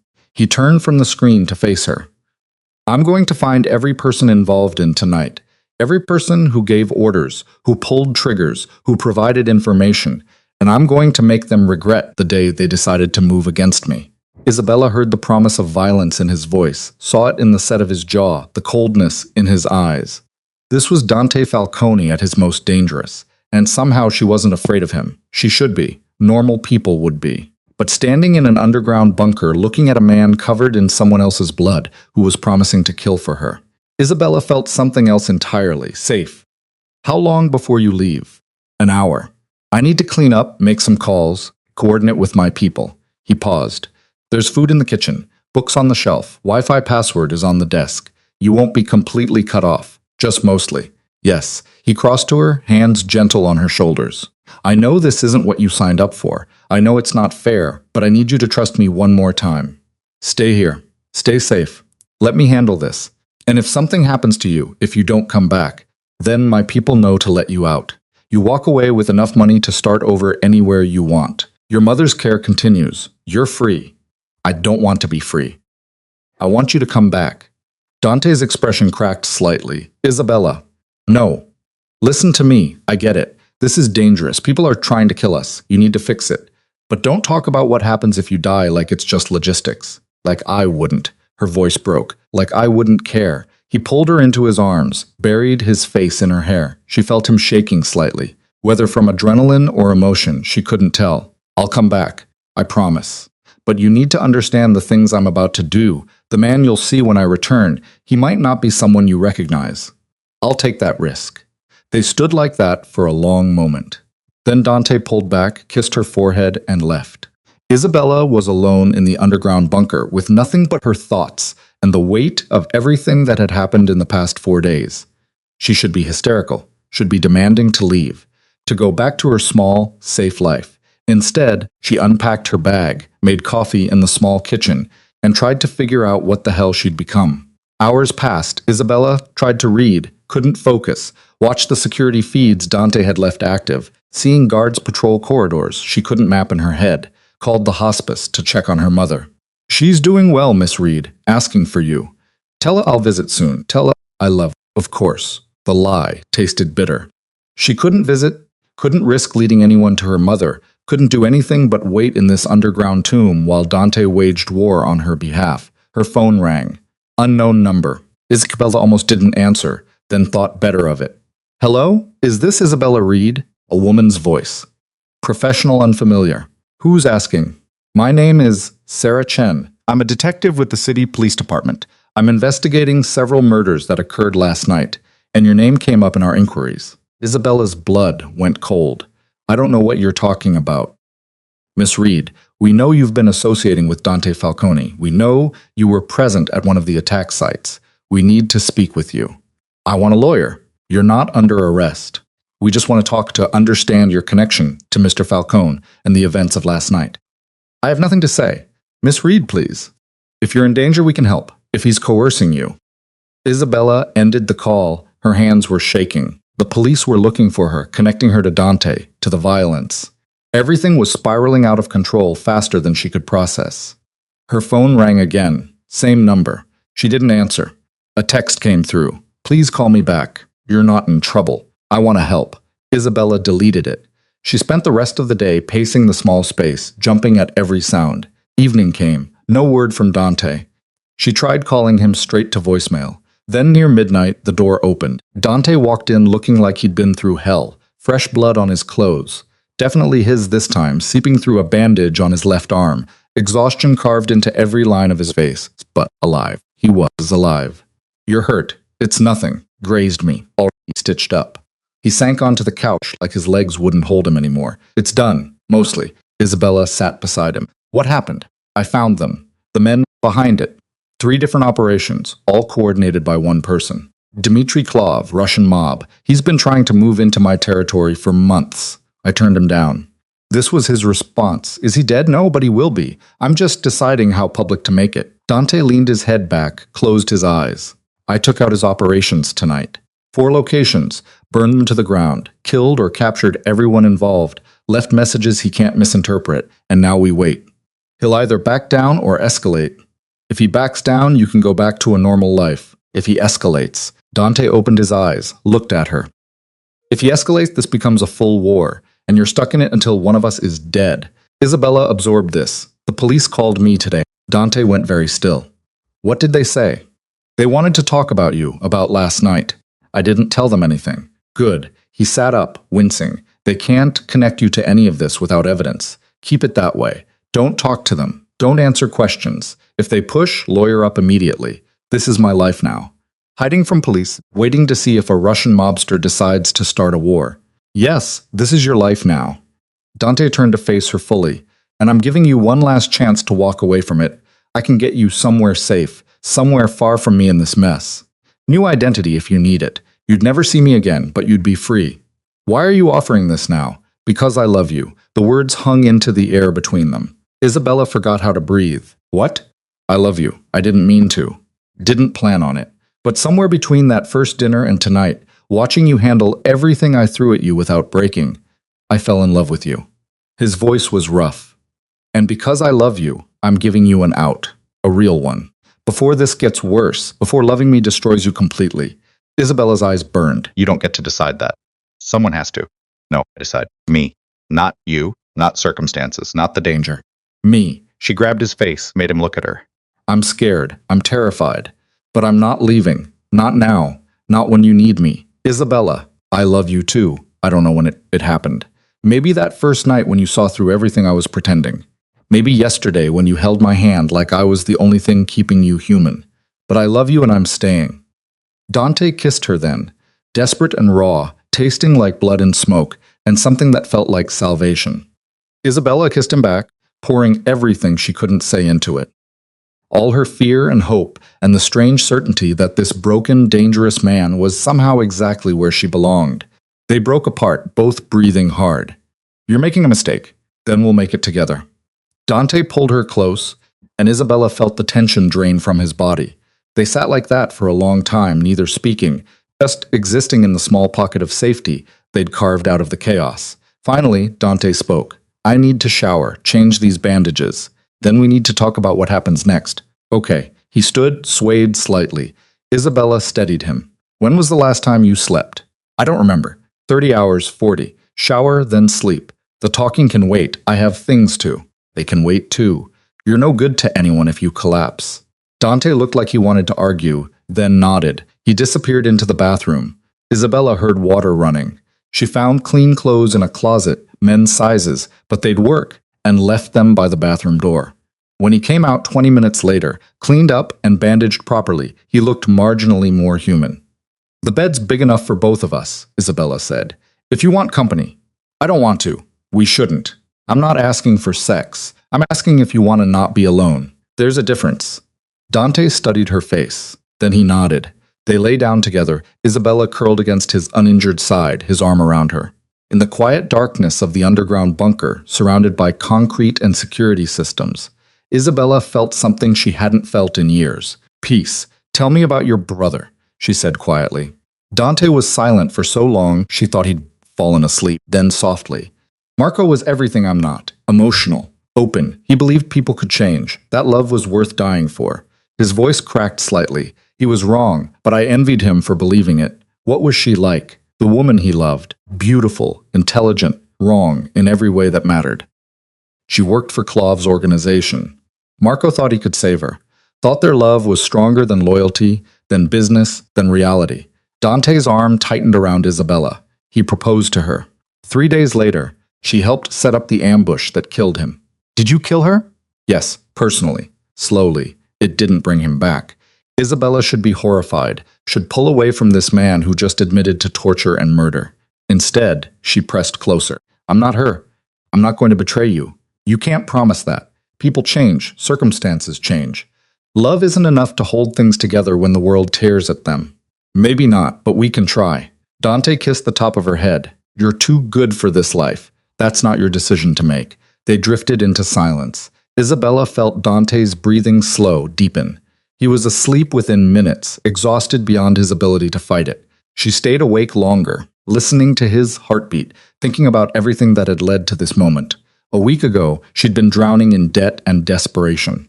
Now she was underground with a crime boss who'd killed for her, started a war for her, loved her. It was insane. It was dangerous. It was somehow exactly right. Isabella closed her eyes and let sleep take her. She woke to Dante's phone ringing. He grabbed it immediately, awake and alert in a way that spoke of years training himself to be ready for danger at any moment. What? When? How many? His face went dark. I'm on my way. He was up and moving before Isabella could fully process being awake. What happened? Kalov's response, punt. He hit 3 of my operations simultaneously. Killed 15 people, burned everything. Dante was pulling on clothes, checking weapons. This is the escalation. This is war. What are you going to do? End it tonight. I'm taking everyone I have. We're going after his headquarters, his people, everything. By morning, either he's dead or I am. Isabella's stomach dropped. Dante, stay here. You'll be safe. My guards know what to do. He stopped, looked at her. If I don't come back, tell your mother I'm sorry. Tell her I tried to give you better than this. Don't do that. Don't talk like you're already dead. I'm being realistic. He crossed to her, cupped her face. I love you. That's real. Maybe the only real thing in my entire life. But love doesn't stop bullets. It doesn't win wars. Then don't go. Find another way. There is no other way. Not anymore. He kissed her deep and desperate. I'll come back if I can. I promise I'll try. Then he was gone. Isabella stood alone in the bunker, listening to the door seal behind him, and felt her world fracture. She should do something. Call someone. Find a way to help. But she was trapped underground with no resources, no way to reach him, nothing but time and fear. Hours crawled past. Isabella paced, called the hospice. Her mother was sleeping, stared at the security feed showing empty corridors, waited for news that didn't come. Dawn broke somewhere above ground. Isabella's phone buzzed. A text from an unknown number, a photo attached. She opened it and her blood turned to ice. Dante on his knees, surrounded by armed men, blood on his face, hands bound behind his back. The text below read, Trade, you for him. Pier 17, 2 hours. Come alone or he dies. Isabella's hand shook so badly she almost dropped the phone. This was it.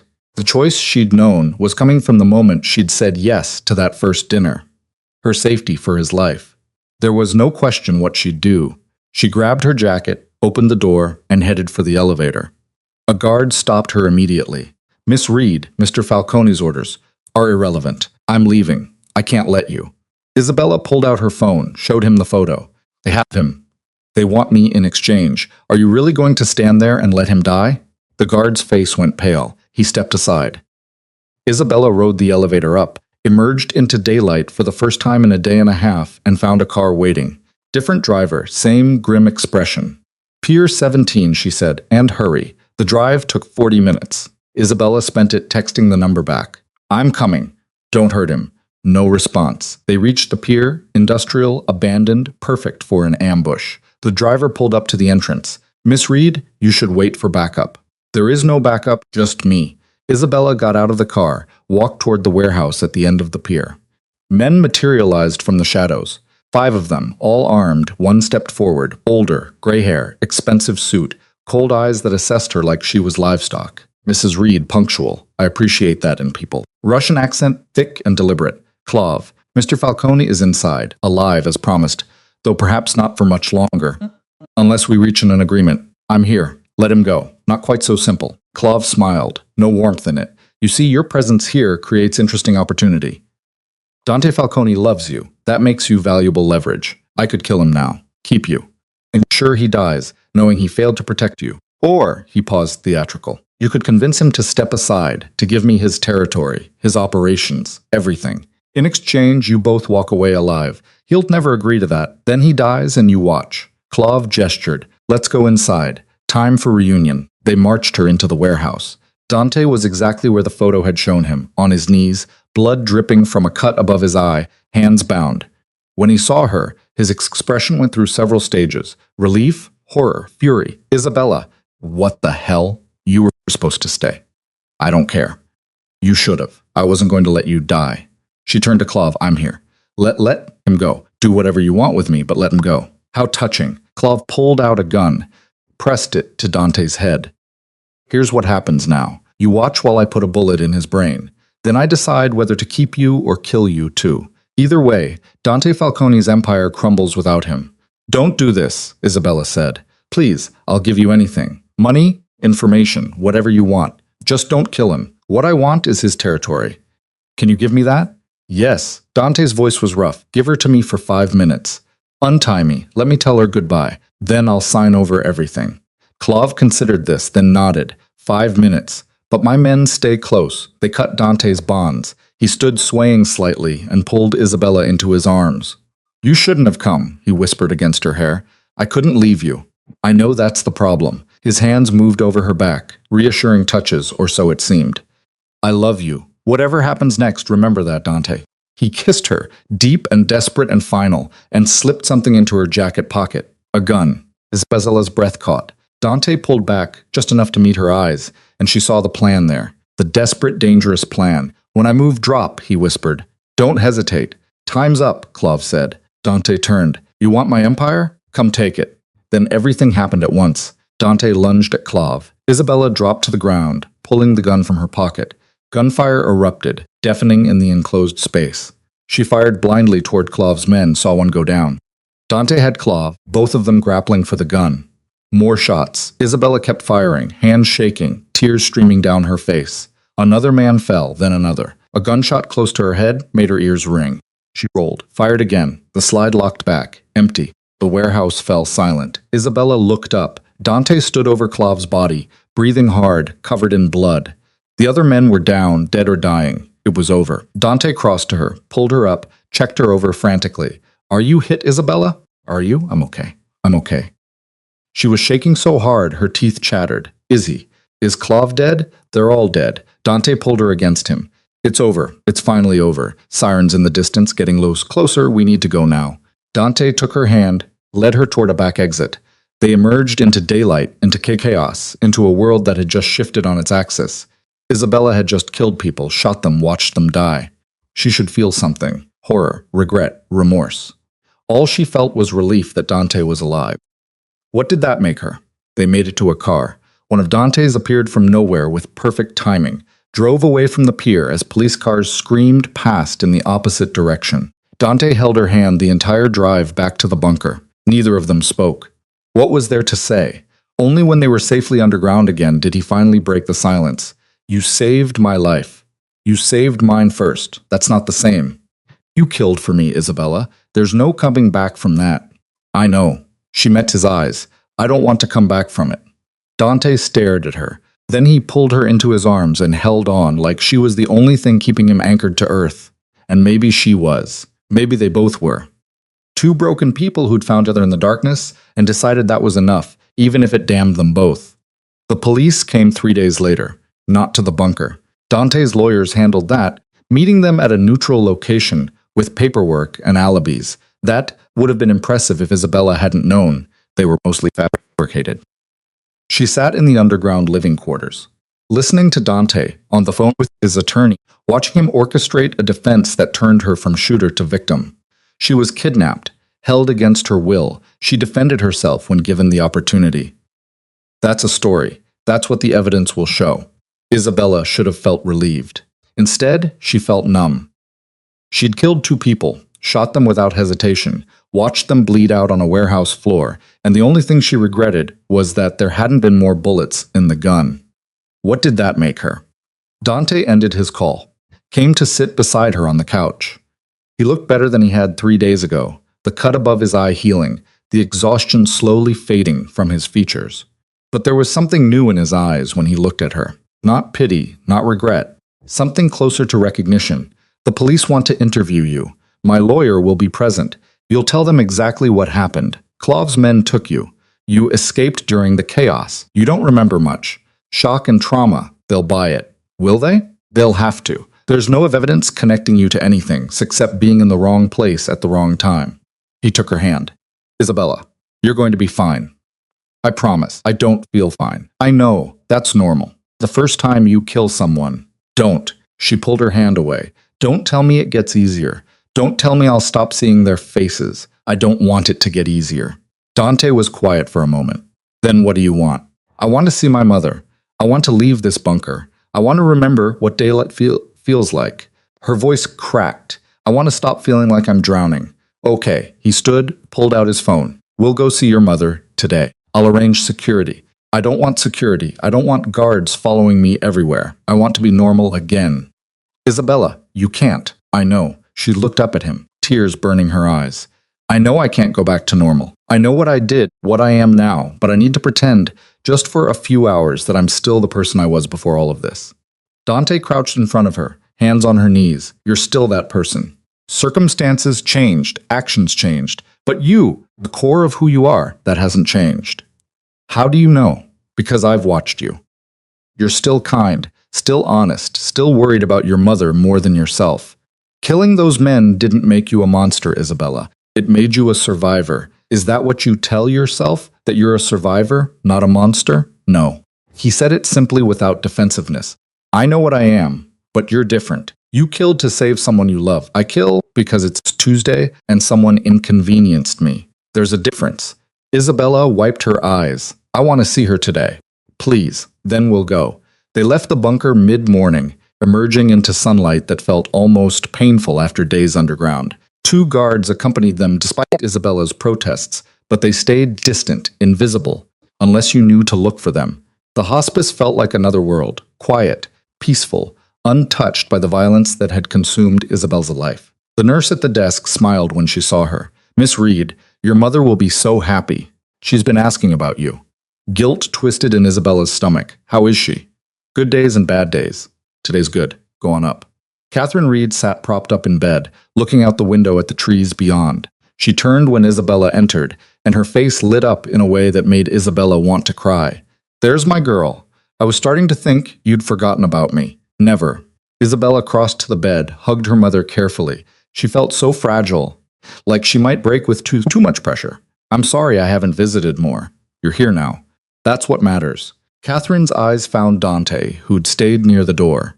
And you brought your young man. Mom, this is Dante. Dante, my mother, Mrs. Reed.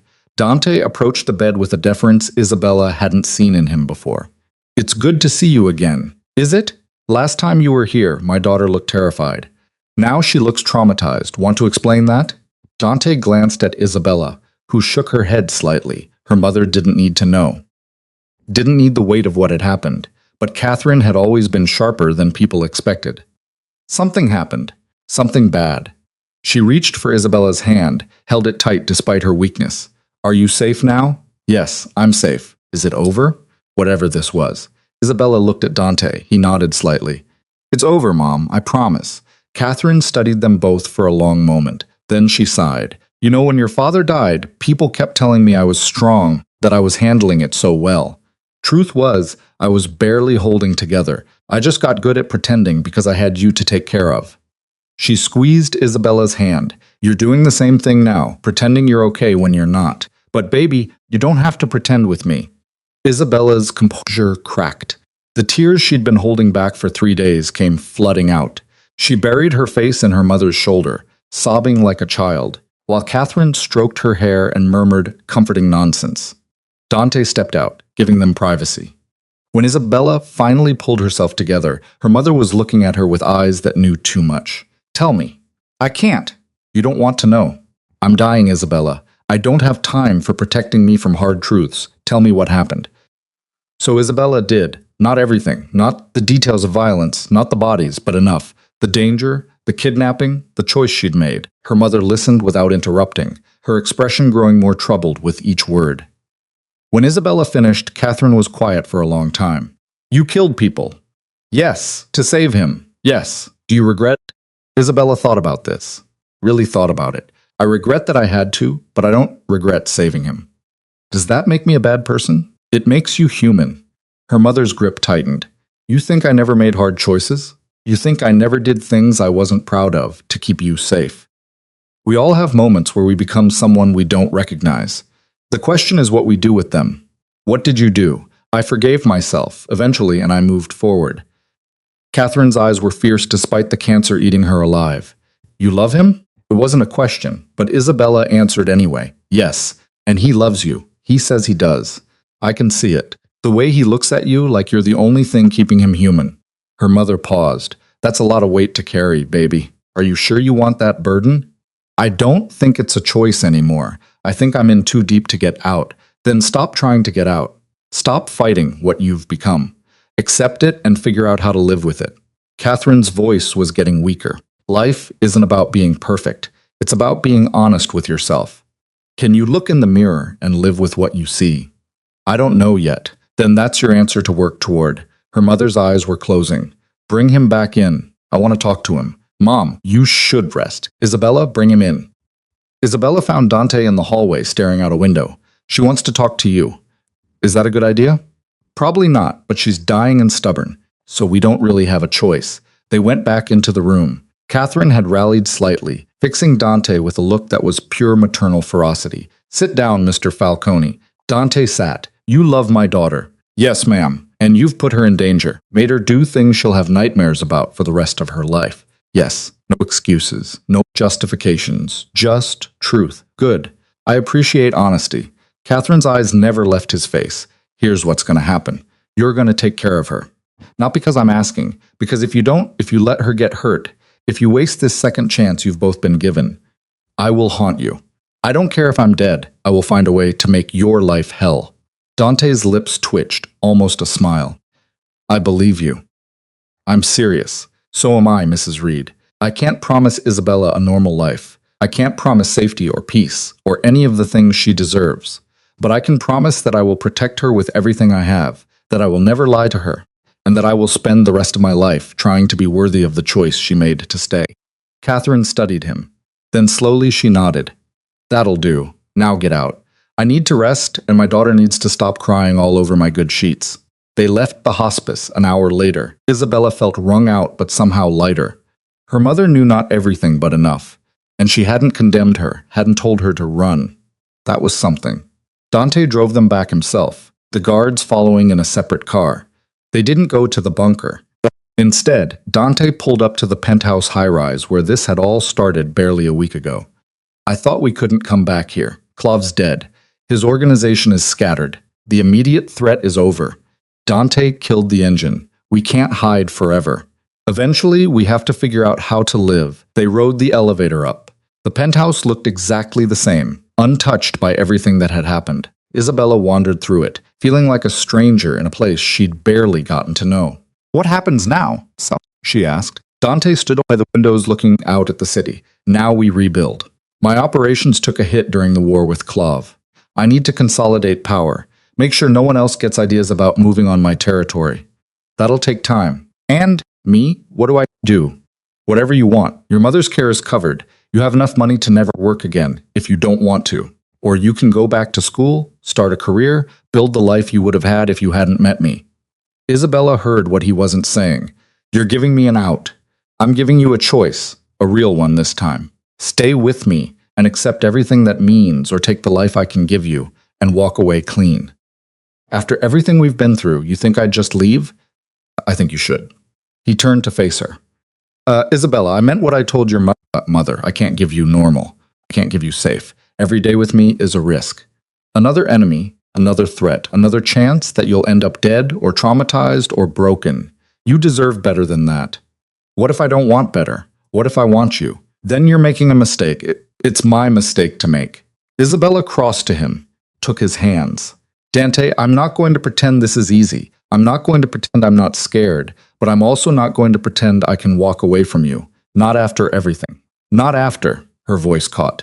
Not after I've seen who you really are and still chosen to stay. Who am I? Isabella, tell me what you see. She thought about this, really looked at him, this dangerous, damaged man who'd turned her world upside down. I see someone who's convinced he's a monster, but keeps doing things that prove otherwise. Someone who paid off a stranger's debt for no reason except kindness. Someone who risked everything to keep me safe. Someone who loves so fiercely it terrifies him. She reached up, cupped his face. I see someone who's human, flawed and violent and broken, but human. Dante closed his eyes. You're going to regret this. Maybe, but it'll be my regret, not yours. She pulled him down, kissed him softly. I love you. That's real. Everything else we'll figure out together. He kissed her back, and this time it wasn't desperate or afraid. It was steady, certain, the kiss of two people who'd seen the worst of each other and chosen to stay anyway. They stood there in the penthouse, surrounded by glass and steel and the city lights below, and made a silent promise to each other. Not a perfect promise, not a safe promise, just an honest one. Whatever came next, they'd face it together. The weeks that followed were strange. Isabella moved into the penthouse officially, her few possessions looking lost in the massive space. She visited her mother every day, watching her decline with a grief that never got easier. Dante was gone more than he was home, rebuilding his operations, dealing with rivals who thought Clav's death meant weakness. The police investigation into the warehouse shooting faded. Evidence disappeared. Witnesses recanted. Isabella gave one statement: kidnapped, traumatized, defended herself in the chaos, and they never called her back. Dante's lawyers were as good as advertised, but the nightmares didn't stop. Isabella woke up gasping at least once a week, seeing the faces of the men she'd killed. Dante held her through them, never telling her it would get better, just being present. Sometimes that was enough. Sometimes it wasn't.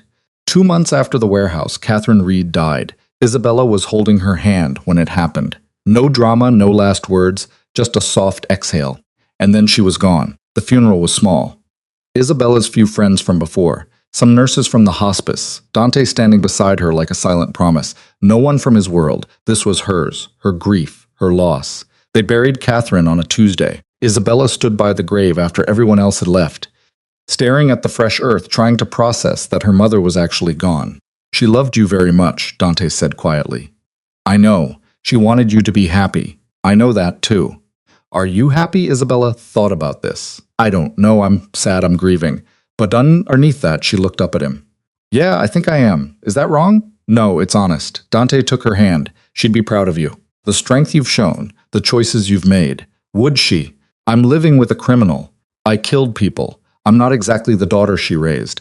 Oh, you're exactly the daughter she raised. Strong, honest, willing to do hard things to protect people you love. He squeezed her hand.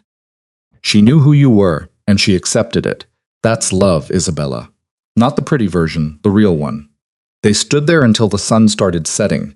Then Isabella took one last look at her mother's grave and let Dante lead her home. Time moved forward because it had no choice.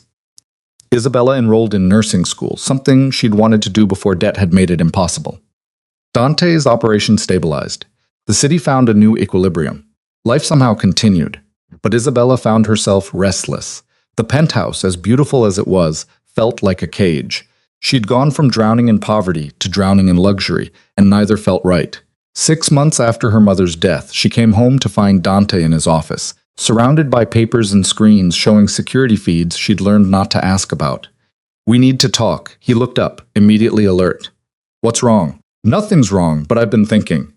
Isabella sat across from him. Your money, your resources, you use them for business, for protection, for building power. But what if we use them for something else? Like what? Like helping people. People like me. People drowning in medical debt. People who can't afford the care their families need. People the system has failed. She leaned forward. Dante, you changed my life. You gave my mother dignity in her final days. What if we could do that for others? Dante was quiet, processing this. A foundation. Yes, a foundation that pays medical debt, that funds hospice care, that gives people choices when they have none. Isabella's voice grew stronger as the idea solidified. I know it doesn't change what you do, doesn't make you less dangerous, but it could be something good, something real. Why? Because my mother died peacefully because of you, because I want that for other people, because she struggled for words, because I need to do something with this life you gave me, something that matters. Dante studied her face. Then slowly he smiled. A real smile, the kind she still saw too rarely. Okay, let's do it. Build your foundation. Help people. I'll fund it. You run it. He stood, came around the desk on one condition. What? We do it together. Not just my money and your management. A real partnership. Both of our names on it. Dante. Your name is associated with. I know what my name is associated with, but maybe it's time it stood for something other than fear. He took her hands. You make me want to be better than I am. This foundation, it won't change what I do to survive in my world, but maybe it can balance the scales a little. Isabella felt tears prick her eyes. You're serious? Completely, though. I reserve the right to thoroughly vet anyone we help. I'm not funding operations for my enemies. She laughed. It felt good. Deal. They launched the Reed Falcone Foundation 3 months later. It started small. A few families helped, some debt erased. Nothing flashy. But word spread. People reached out. Stories came in about medical bankruptcies, about choosing between treatment and survival, about dying without dignity because the system demanded payment first. Isabella threw herself into it, reviewed applications, made calls, visited hospitals. She met people in the worst moments of their lives and gave them the same impossible gift Dante had given her, a way out. It didn't erase what she'd done, didn't bring back the men she'd killed, but it felt like redemption anyway. Dante watched her transform. The trauma didn't disappear. She still had nightmares, still flinched at loud noises. But purpose gave her something to build around it. She was becoming someone new. Not the desperate waitress, not the terrified victim, someone stronger, more certain, someone who'd looked into the darkness and decided to make light anyway. A year after the warehouse, Dante came home to find Isabella on the couch, laptop open, surrounded by papers, working late. We just approved funding for a woman in Chicago. Stage 4 cancer, 3 kids, husband died 2 years ago. She was choosing between chemo and keeping her house. Isabella looked up and her eyes were bright. We're paying for everything. Her treatment, her mortgage, a year of living expenses. She gets to fight without fear. That's good. It's more than good. It's... Isabella stopped, emotion choking her. It's everything. Dante sat beside her, pulled her close. I'm proud of you. For what? For taking the worst thing that ever happened to you and turning it into something beautiful. For surviving? For building something that matters. I couldn't have done it without you. Yes, you could have. You're stronger than you think. He paused. Isabella, I need to tell you something. Her stomach dropped at his tone. What's wrong? Nothing's wrong. But there are people in my organization who aren't happy about the foundation, who think I'm going soft, that associating my name with charity makes me look weak. Are they right? No, but perception matters in my world, which means I'm going to have to prove I'm not weak. Make some moves. Remind people why they fear me. His jaw was tight. It's going to be ugly, violent. You're going to see sides of me we've avoided for the past year. I knew what you were when I chose to stay. Knowing and seeing are different. Isabella pulled back to look at him. Dante, I'm not naive. I know you do terrible things. I know people die because of you. I've always known the foundation doesn't change that. It just means we're doing something good, too. Can you live with that? The contradiction. Can you? I've been living with it my whole life. Then we'll figure it out together like we always do. She took his face in her hands. I love you. Not despite who you are, because of it, all of it. The violence and the vulnerability, the darkness and the light. I chose you knowing exactly what that meant. Dante kissed her deep and certain and grateful. Marry me. Isabella blinked. What? Marry me?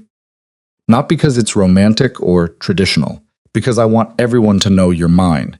Because I want the legal protection for you if something happens to me. Because he stopped, vulnerable in a way she rarely saw. Because I want to choose you every day for the rest of my life, however long that is. That's the least proposal I've ever heard. I'm not a romantic man. No. You're a crime boss with blood on your hands and enemies who want you dead. Yes. And you're offering me a life that will never be safe or normal or easy. Yes. Isabella smiled. Then yes, I'll marry you. Dante stared at her. You're serious? Completely. Though I want a real ring. None of this asking without a ring nonsense. He laughed, actually laughed, and pulled a box from his pocket. Inside was a ring that was both beautiful and practical. A single diamond that would pass as modest, but was probably worth more than Isabella's old apartment building. I've been carrying this for 3 months, waiting for the right moment. This was the right moment. Every moment with you is the right moment. He slid the ring onto her finger. We'll do this right. Small wedding, just us and people who actually matter. No spectacle. Sounds perfect. They married 6 weeks later in a judge's office with 2 witnesses Dante trusted and 1 friend from Isabella's nursing program. No white dress, no family. Catherine was gone, and Dante's family was either dead or estranged. Just 2 people promising to love each other, despite everything they knew about each other and themselves. It should have felt incomplete, insufficient. Instead, it felt exactly right. Life settled into a new rhythm. Isabella continued her nursing studies, worked at the foundation, visited the hospice where her mother had died, and saw her work reflected in the private wing Dante's money had built. Dante managed his empire, made moves that Isabella sometimes heard about and sometimes didn't. Protected her from the worst of his world while never pretending it wasn't there.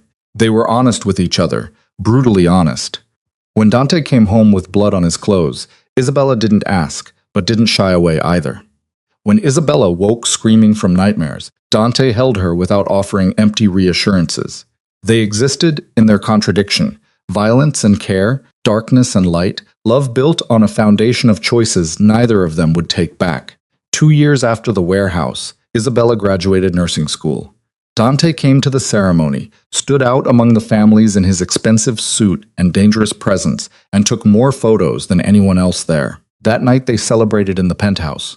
"So what now?" Dante asked. "You've got your degree. The foundation is thriving. What's next?" Isabella thought about this. "I want to work in hospice care, give people what my mother had. Dignity, comfort, someone who cares." She paused. "And I want us to expand the foundation, not just medical debt. Housing, education, real systemic help. That's ambitious. We have the resources. Why not use them?" Dante pulled her close. "Because you make me want to be better than I am. Because you look at this broken world and see ways to fix it.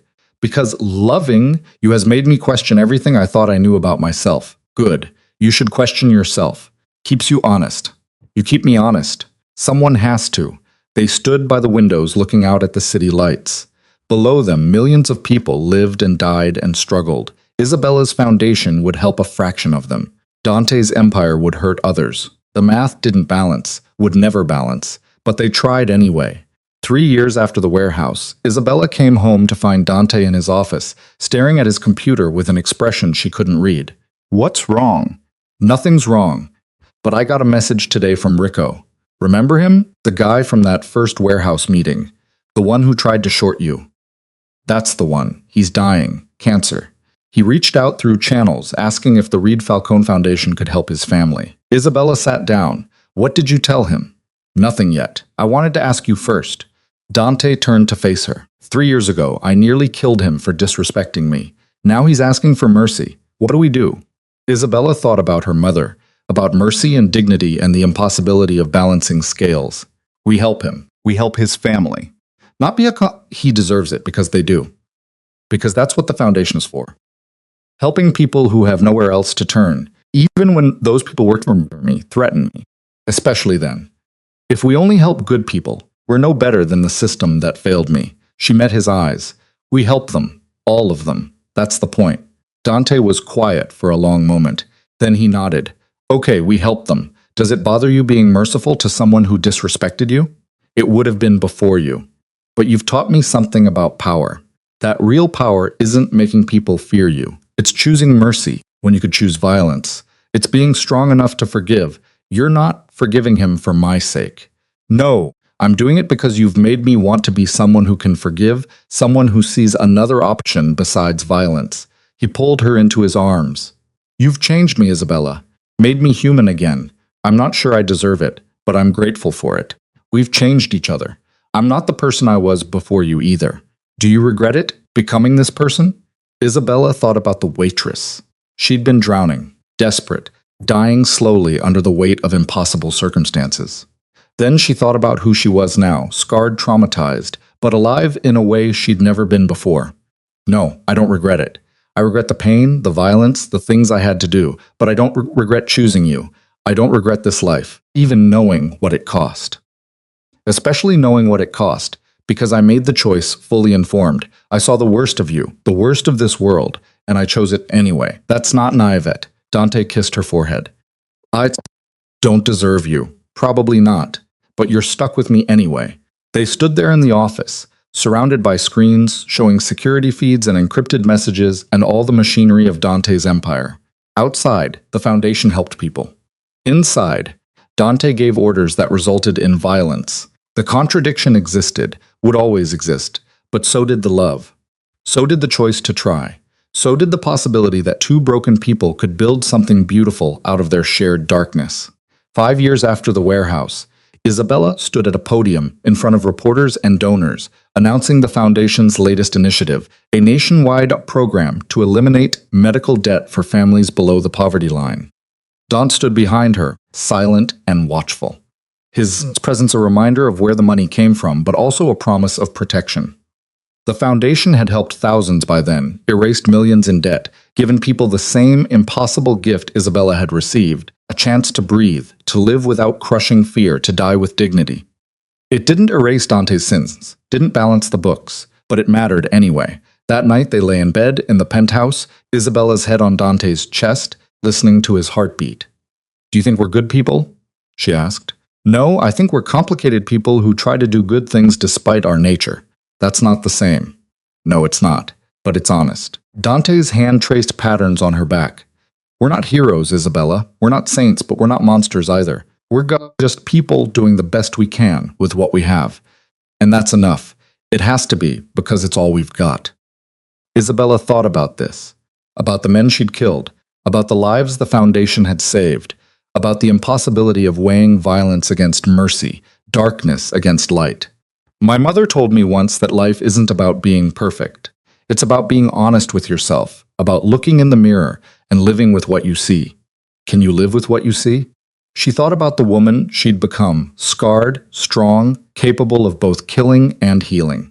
A contradiction that would never fully resolve. Yes, I can live with it because I chose it, because I'd choose it again. Even knowing the cost. Dante pulled her closer. "I love you. That's the most honest thing I've ever said. I love you too.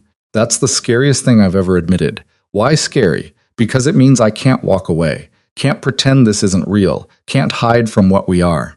She looked up at him. "We're bound together now. For better or worse. And I think it's going to be both. Probably, but we'll face it together." "Together," Isabella agreed. They fell asleep like that. Two people who'd found each other in the darkness and decided that was enough. Who built light where they could and accepted the darkness where they couldn't. Who loved each other, not despite their flaws, but because of them. Years later, when people asked Isabella how she'd survived everything, the debt, the violence, the impossible choices, she would think about that night, about the honesty they'd shared, about the acceptance of who they were and what they'd done. And she'd say that survival wasn't about being perfect. It wasn't about making the right choices. It was about making honest choices and living with them. About finding someone who saw your worst and loved you anyway.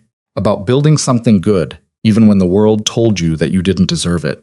She'd say that monsters aren't born, they're made. But so are heroes. And most people are neither. Most people are just humans trying to survive in a broken world, making impossible choices with insufficient information, hoping they choose love when it matters most.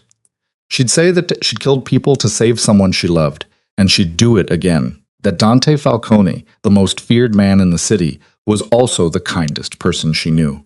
The contradictions don't need to be resolved, they just need to be accepted. She'd say that the Reed Falcone Foundation helped thousands of people escape medical debt, and that same money came from illegal operations that hurt others. That the math would never balance. But they tried anyway. She'd say that 5 years after a desperate waitress accepted dinner with a dangerous man, she'd found peace not by escaping the darkness, but by learning to exist within it. That love wasn't a fairy tale ending. It was choosing someone every day, despite knowing all their flaws and yours. And she'd say that if given the choice again, knowing everything that would happen, every person she'd kill, every nightmare she'd endure, she'd still get in that car, still have that dinner, still choose Dante Falcone and the impossible life he offered. Because some choices aren't about right or wrong. They're about survival, about love, about finding light in the darkness and holding on to it with everything you have. And Isabella Reed, who became Isabella Falcone, who transformed from a drowning waitress into a woman who saved lives by day and loved a killer by night, had made her choice. She'd chosen love. She'd chosen honesty. She'd chosen to live in the contradiction. And somehow, against every expectation and all logic, it was enough.